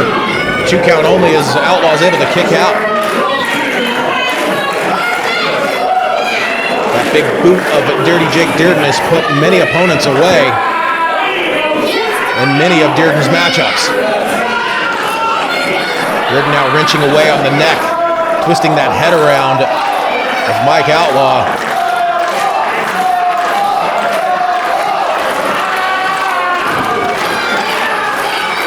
As much as Dirden likes to win matches, he likes dishing out pain and punishment even more. Outlaw fighting his way free, fires off a big right hand that staggers the big man. Outlaw into the ropes, but he's caught by Dirden. No, float over by Outlaw. Outlaw with a big clothesline attempt that is blocked, and a belly-to-back suplex that just nails Mike Outlaw.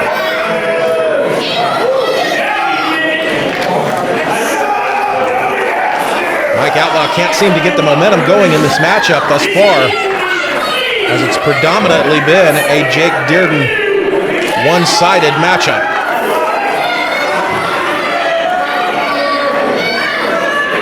Both men now out on the apron. As Dirden has a hold of Mike Outlaw. Looks like he's going to charge him forward right into those turnbuckles. Unprotected turnbuckles. Chest and sternum first. Dirden with the big right hand rocks Outlaw. Looks like he's going to try to throw him off the apron there onto this hardwood floor at the Camelot Ballroom. Tries again, but Outlaw holding on to that top rope for dear life, fires off a shot, make that 2 to the midsection, and a 3rd right across the chest. A 4th sends Dirden back into the ring. This is the opportunity that Mike Outlaw needs to take advantage of. A downed Jake Dirden. Outlaw making his way back into his ring, approaches Dirden. Into the ropes, no reversal, sends Outlaw up and over, and that time another big boot sends Outlaw crashing down to the barricades to the outside.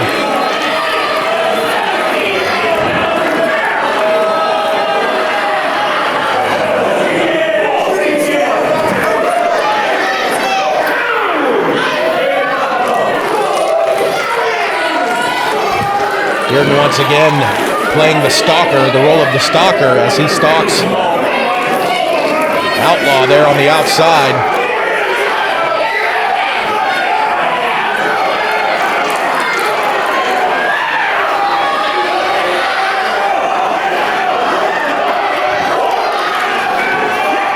Outlaw with the strike in desperation as Dirden just brings that boot down right across the sternum of Mike Outlaw. Well, Mike Outlaw is no stranger to a fight.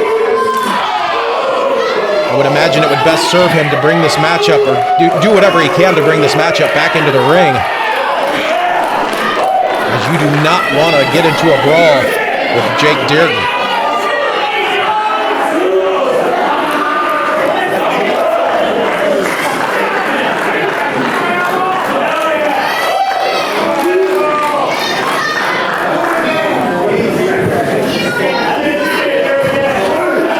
Dirden making it back into the ring, breaking the referee's 10 count. He gets a fresh 10 seconds to dole out punishment to Mike Outlaw as he fires off a shot to the breadbasket. And now throws Outlaw right into those guardrails, those steel guardrails.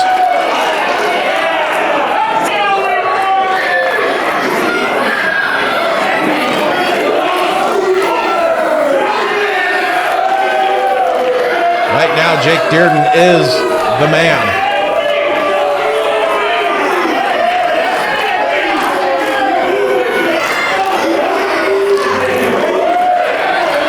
Dirden in no hurry to follow up on his attack on Mike Outlaw as he throws Outlaw back into the ring.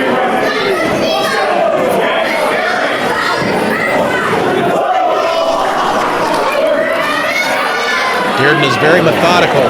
No wasted movements, no wasted energy in his matches.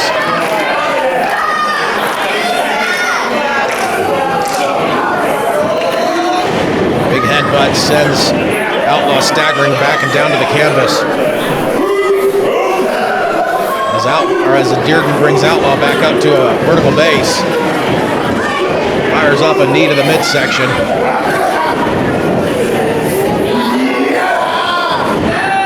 Locks in that abdominal stretch with Mike Outlaw in no position to get to the ropes to break that hold, as now Dirden reaching to Roscoe Leach for extra leverage as they just torque back,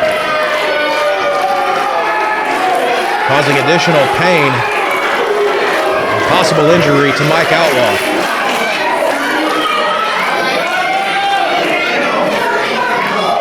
Again, it looks like they're going, again with that assistance from Roscoe Leach. They are looking to do some damage to the abs of Outlaw. Roscoe Leach down there mighty proud of himself.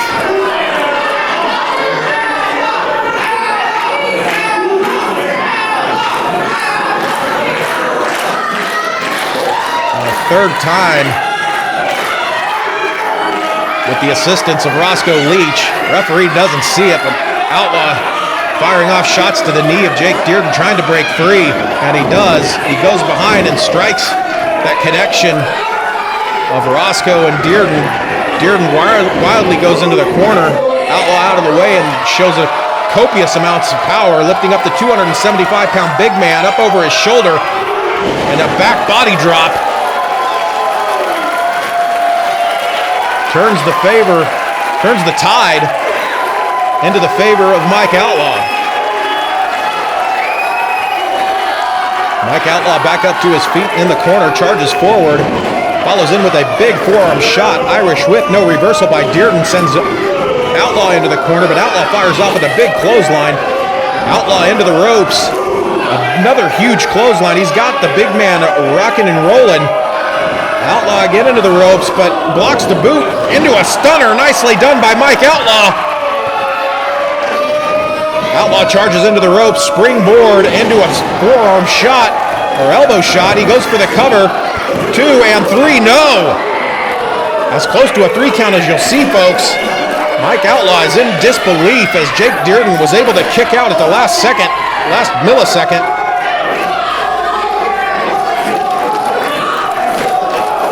Outlaw needs to capitalize, and he needs to do so quickly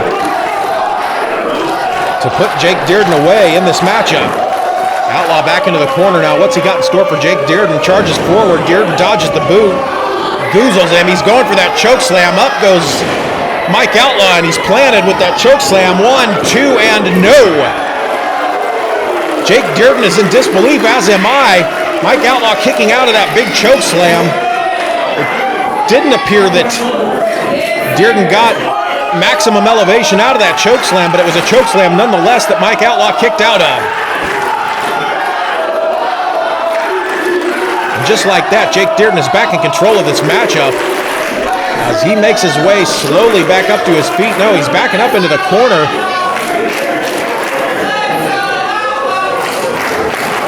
What does Dirty Jake Dirden have in store now? He's thinking of something. Dirden charging forward and leapfrog by Mike Outlaw into a sunset flip as he tries to get the big man over. Dirden, though, grabbing Outlaw, bringing him up to the vertical base. Possibly another choke slam. Choke slam coming up. No, reversal into a pinning combination. 2 and no. Dirden able to kick out. Dirden back up to his feet as Outlaw charges forward with an elbow and an enziguri that finds its mark. And a big boot that sends Jake Dirden down to the canvas. Outlaw with the cover. No, almost a 3 count. Even closer than the last one. But Jake Dirden able to kick out. And Mike Outlaw having to be thinking to himself, what does he have to do to defeat Jake Dirden? Outlaw making his way to the top rope, it appears. But no, Roscoe Leach coming in for the distraction. Referee telling Roscoe to get down. And that buys Dirden just enough time to goozle Mike Outlaw as it looks like a choke slam over the top rope as he struggles to get Mike Outlaw in there. Outlaw fires off an elbow shot, make that 3 in a row to break that goozle. And a big spear finds its mark by Jake Dirden. We've got a hook of the leg and a cover and a 3 count. That's it. Fans, the winner of this matchup is Dirty Jake Dirden. Winner at 16 minutes and 38 seconds. Take nothing away from the performance of Mike Outlaw as he gave it his all and came close several times, very close several times to putting Jake Dirden away. However, Dirden was able to kick out of those situations with just fractions of a second to spare. Fans, we're going to go backstage here in just a minute as we have the Kings Road Slayer, Derrick Neal, on standby.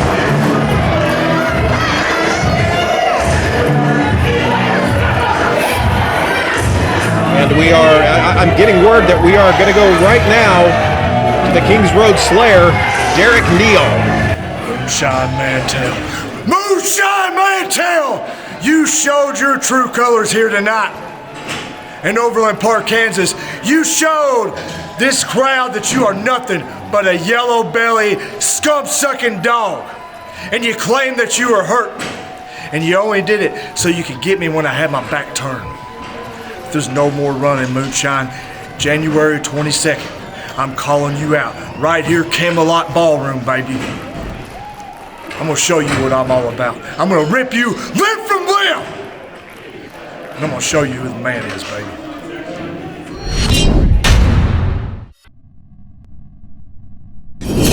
Before we get to our main event, I want to thank all of you for joining us here tonight and supporting Kansas City Independent Professional Wrestling. It means the world to myself and everybody who put on the show, so we thank each and every one of you for attending tonight. Don't forget to follow our social media at DWF Wrestling KC. That's on Twitter and all the social stuff. Also, we'd like to thank our wonderful sponsors for supporting this event tonight, and we hope to see you I think our next show is in the next few months, but the best way to find out is go to DWFWrestling.com and sign up for the newsletter. Are you guys ready for our main event of the evening? I said, are you ready for the main event of the evening? This is a DWF Championship match, and introductions will take place once both competitors are in the ring. This match is scheduled for one fall and a 30-minute time limit.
Fans, that's what it's all about, the DWF Championship. And it will be decided in a rematch from our first event, the finals of the DWF Championship tournament. These two met in those finals, and it was Jeremy Wyatt coming out on top, obviously, as Jeremy Wyatt currently riling up this crowd here at the Camelot Ballroom in Overland Park, Kansas. Devin Thomas, your challenger. Jeremy Wyatt, your champion.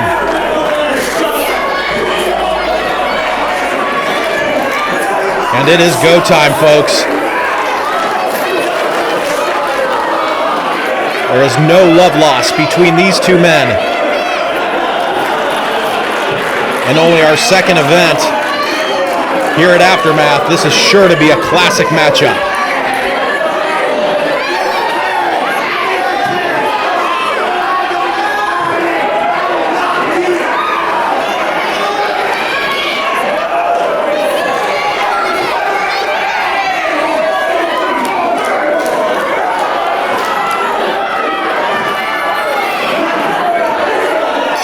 Referee calls for the bell, and we are underway for our first ever Dynamic Wrestling Federation Championship matchup.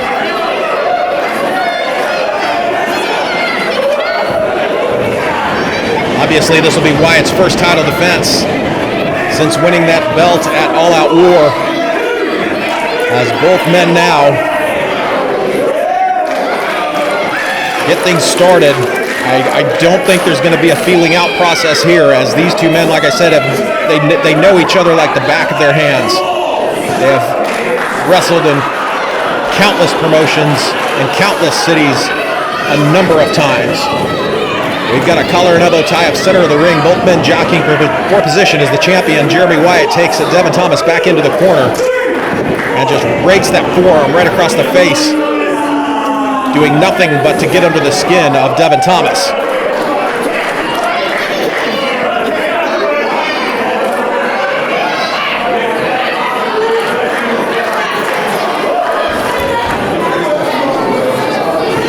Collar and elbow tie-up. Wyatt takes a side headlock.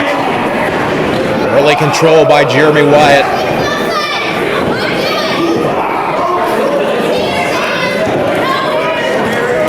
Side headlock by Devin Thomas. Wyatt picking that knee out and drives the forearm right into the shoulder as he applies that pressure to the shoulder of Thomas. Thomas with a nice reversal into an arm wringer of his own, and he returns the favor as he goes to work on that arm of Jeremy Wyatt.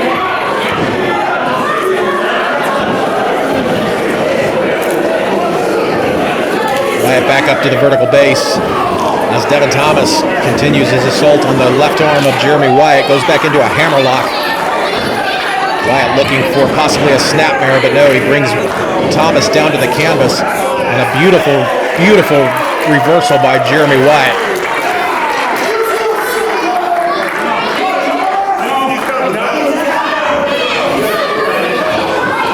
Monarch Jeremy Wyatt has held championships all across the Midwest, so he is no stranger to title defenses.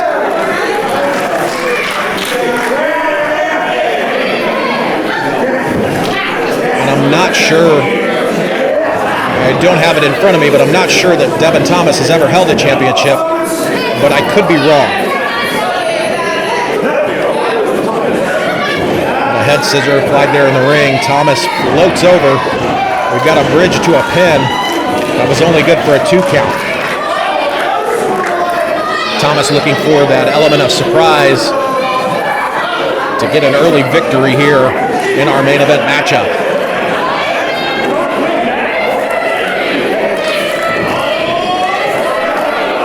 Both of these competitors are taking their time here in this matchup. The early stages of this matchup is Jeremy Wyatt now on the outside giving lip service to this audience. Capacity crowd here in Overland Park, Kansas. To say they do not like Jeremy Wyatt would be an understatement. Although some of our fans recognize and do appreciate his athletic abilities, I think all of our audience here recognizes and respects that. They just don't respect the man.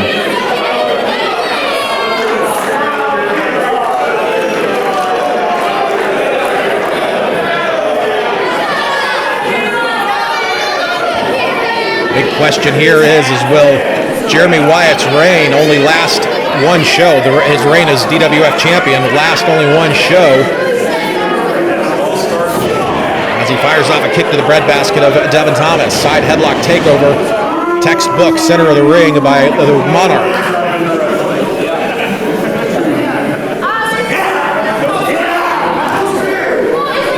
Wyatt wrenching away on the neck of Devin Thomas as he has that headlock securely applied. As Thomas looking to break his way free. Seems that he has done so with the head scissor. And he's looking to pull that arm free of the Monarch.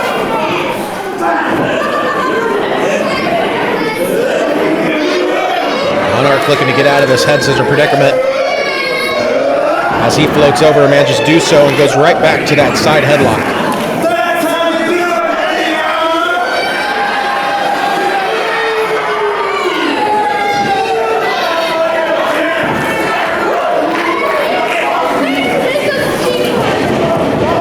I haven't been able to call a lot of Devin Thomas's matches, just the matches he had in the DWF Championship tournament at our first event, All Out War. I have been able to call a lot of Jeremy Wyatt's matches over the years, from early on into his career until now, and I can say without humility that he is one of the most talented athletes in professional wrestling. Wyatt goes up. No, he catches that knee. Inverted atomic drop, followed up by a beautiful drop kick by the challenger, Devin Thomas. Look at the leg, only gets Thomas a 1 count. I will say this about Devin Thomas, the matches that I have called for him in that tournament at our first event, he has just blown me away. A very, very talented athlete.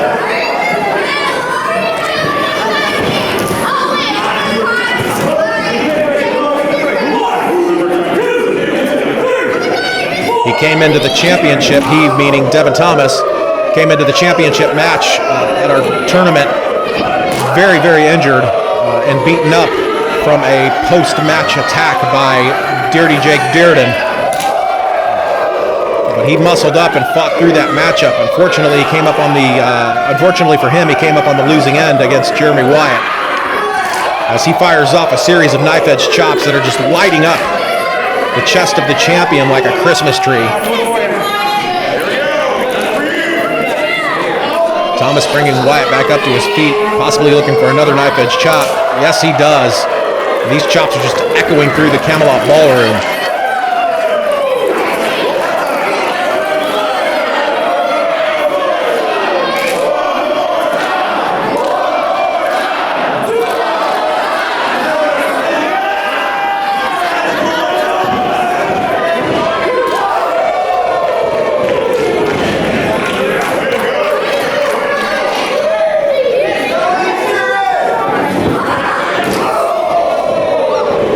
Devin Thomas taking the champion on a world tour of chops from corner to corner all around this ring. Much to the delight of the crowd here at Aftermath.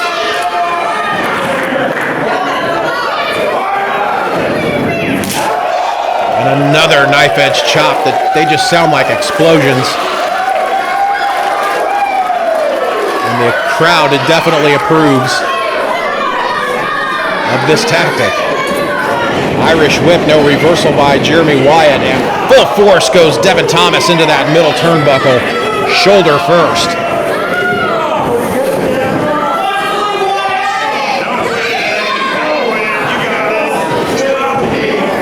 Wyatt's chest beat red as he now drives the shin into the jawline of Thomas. As now Wyatt takes control of this matchup.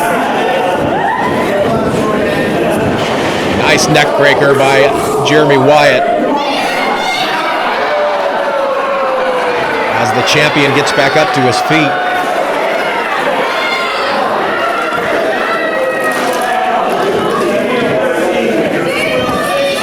Big forearm shot finds its mark to the chin of Devin Thomas. And a knife-edge chop as Wyatt returns the favor. Into the ropes goes Thomas as he catches a back elbow, courtesy of the champion.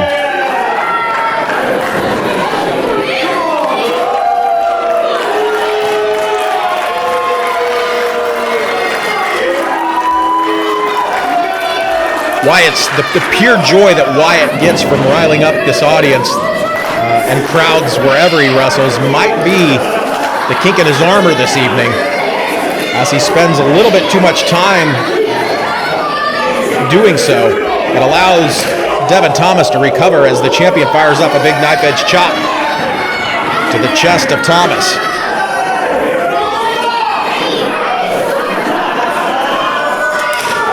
And another knife edge chop that finds its mark. Irish whip into the corner with all impact goes Thomas.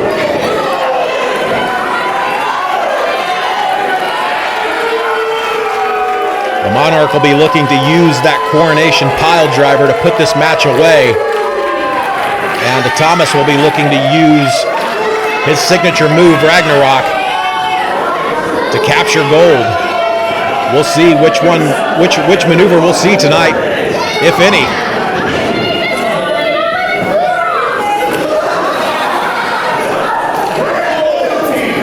Whip into the ropes goes Thomas, ducks the clothesline. Sunset flip, we've got a cover, and a 2 count only. Wyatt back up to his feet, and a huge clothesline that nearly takes the head off the challenger.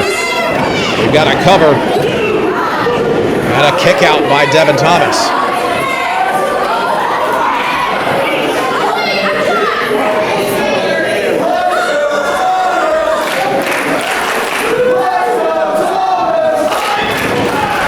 Got a cover and a 2 count.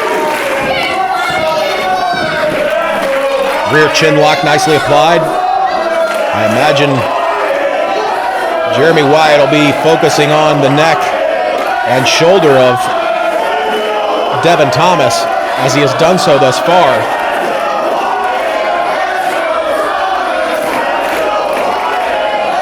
I mentioned both men's signature moves earlier, but each man has a number of ways that they can beat one another. As both men now struggling for position. Looks like another neck breaker. No, Thomas shoves Wyatt off. Wyatt charges forward. Back body drop. Out of desperation by the challenger.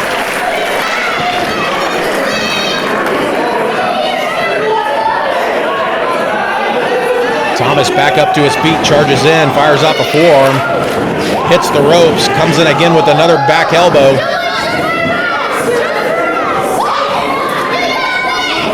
Thomas sends Wyatt into the ropes.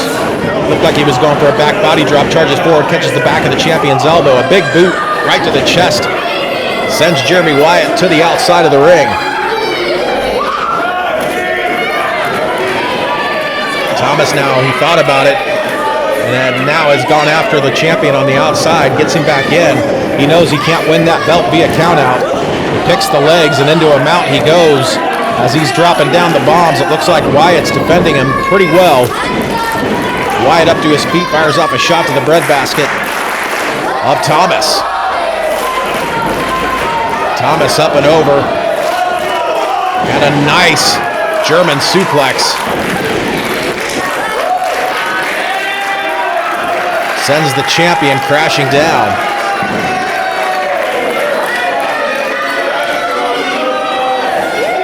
Both men up to their feet. Thomas charges in, but nobody home in that corner as Wyatt's able to get out of the way. Wyatt hits the ropes and a snap power slam by Devin Thomas gets him a 2 count. Wyatt was milliseconds away from losing his championship belt.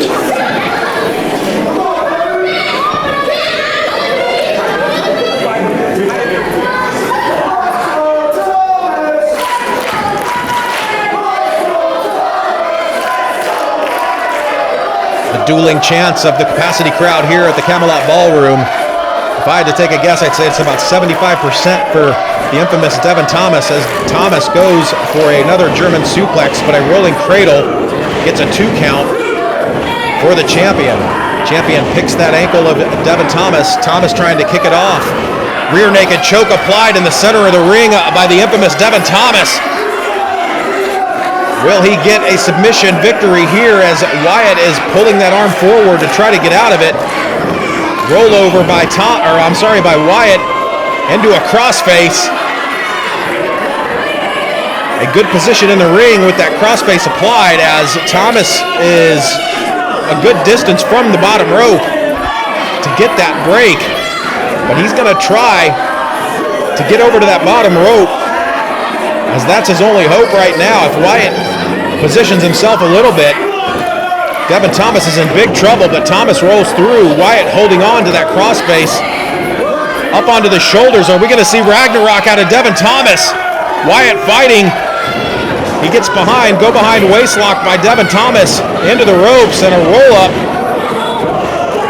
And into that choke again. That's actually a sleeper hold. But a judo throw by the champion. Into the ropes goes Thomas, but a Russian leg sweep into that crossface again, this time even in better position.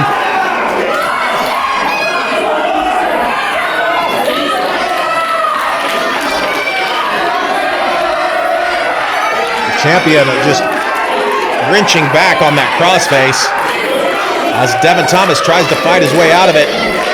He's firing up and getting back to a vertical base. And a beautiful move by Wyatt, a cover that gets a 2 count only.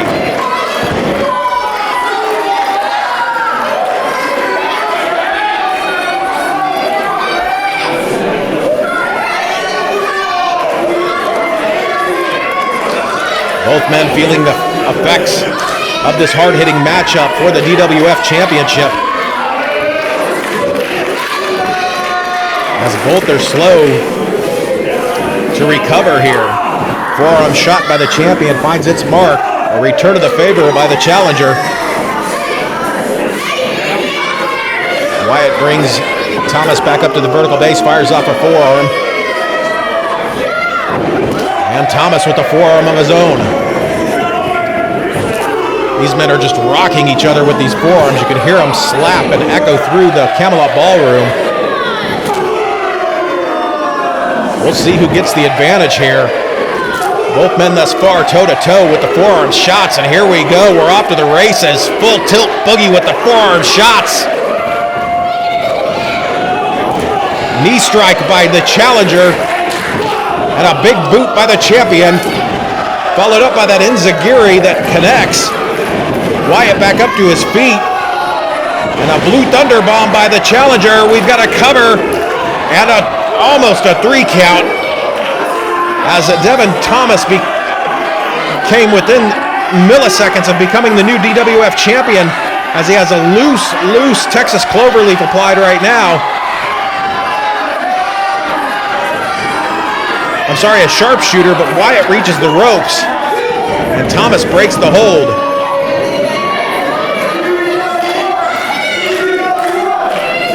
Like I said, that sharpshooter was not tightly applied, but it appears to have done some damage to the knee of Jeremy Wyatt. Monarch fires up a kick to the breadbasket and skins the cat to the top rope. But a drop kick greets him as Thomas just lethal with those drop kicks. Thomas now, what's he have in store for the champion? It looks like a half crab on the top rope as the referee is counting, demanding that Wyatt break the hold. But the damage is done to the knee of Jeremy Wyatt. The challenger firing off a couple of blows as he is looking possibly for a superplex. He's trying to get the champion up, but Wyatt is just in a bad way right now. Top rope suplex by Devin Thomas that has taken it out of both men as Thomas is unable to capitalize on that superplex.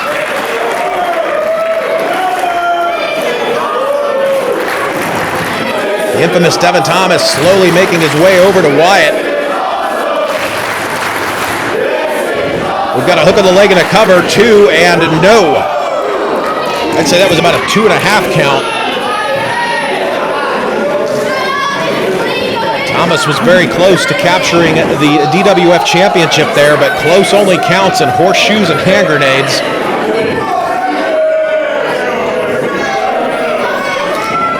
Thomas on the outside now, looking to scale up to the top rope, possibly for that senton bomb that he loves to use.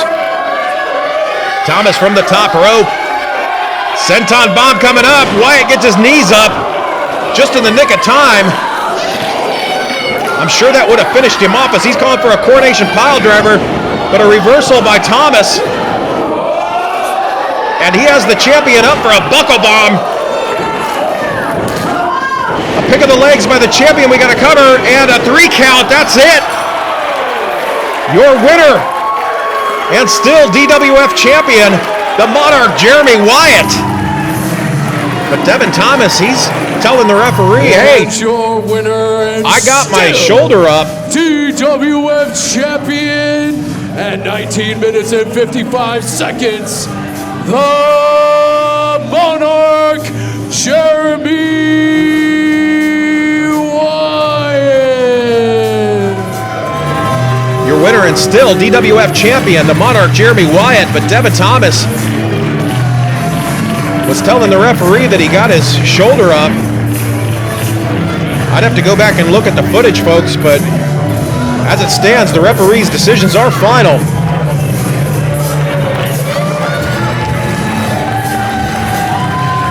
A valiant effort by the challenger, the infamous Devin Thomas. Coming up just short against the champion, the Monarch, Jeremy Wyatt.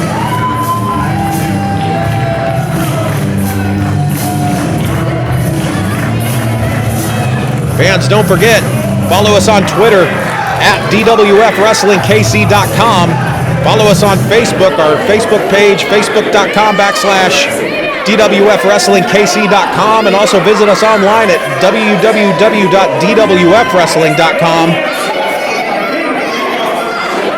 Our next event, January 22nd, 2022, at the Camelot Ballroom. For more information, visit our social media channels or our website. We're going to leave these cameras rolling as both men, with a sign of respect and admiration there as they shake hands.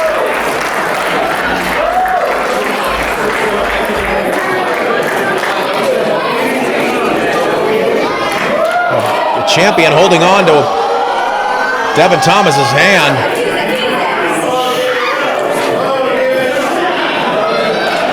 I think Wyatt might finally respect Devin Thomas as both men embrace in the center of the ring after this hard-fought championship battle. What a great sign. No, there we go. There we go. I was going to say a great sign of respect out of the champion, but he is Jeremy Wyatt after all. This is... Was that really necessary?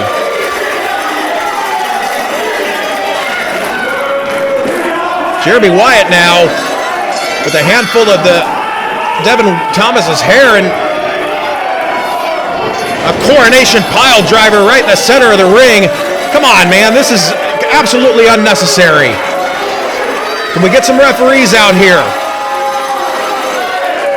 Maybe some security, something.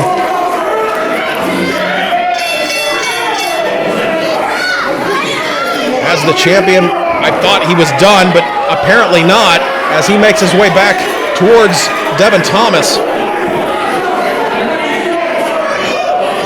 This is a huge sign. I mean, this is ridiculous. Jeremy Wyatt has no respect for anyone as he hits another coronation pile driver to Devin Thomas, and maybe another one. Can we get, there's the referees finally. And there's Dak Draper. That sends the champion scurrying. The Monarch, Jeremy Wyatt, with a cowardly display here at the end of this championship matchup. Dak Draper, thank God for him, coming to the aid of the infamous Devin Thomas. Fans, we're going to keep the cameras rolling, but for the Dynamic Wrestling Federation, I am Jeremy Seeger. Have a great night.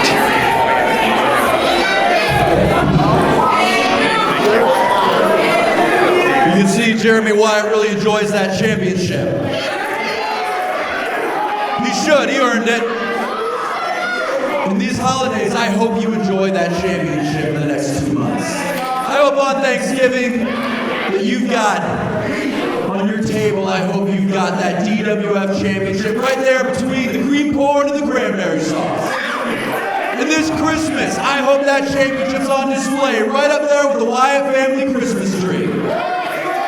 And you better bet, I hope that you start ringing in that new year with that championship around your waist. Because what I'm getting at is that I hope you enjoy every moment and make every memory you can with that DWF Championship.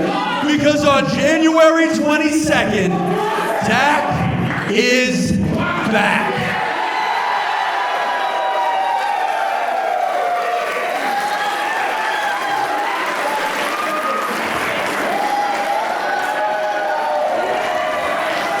And y'all know that show is gonna sell out, so you better get your tickets as soon as they go on sale, because if you miss it,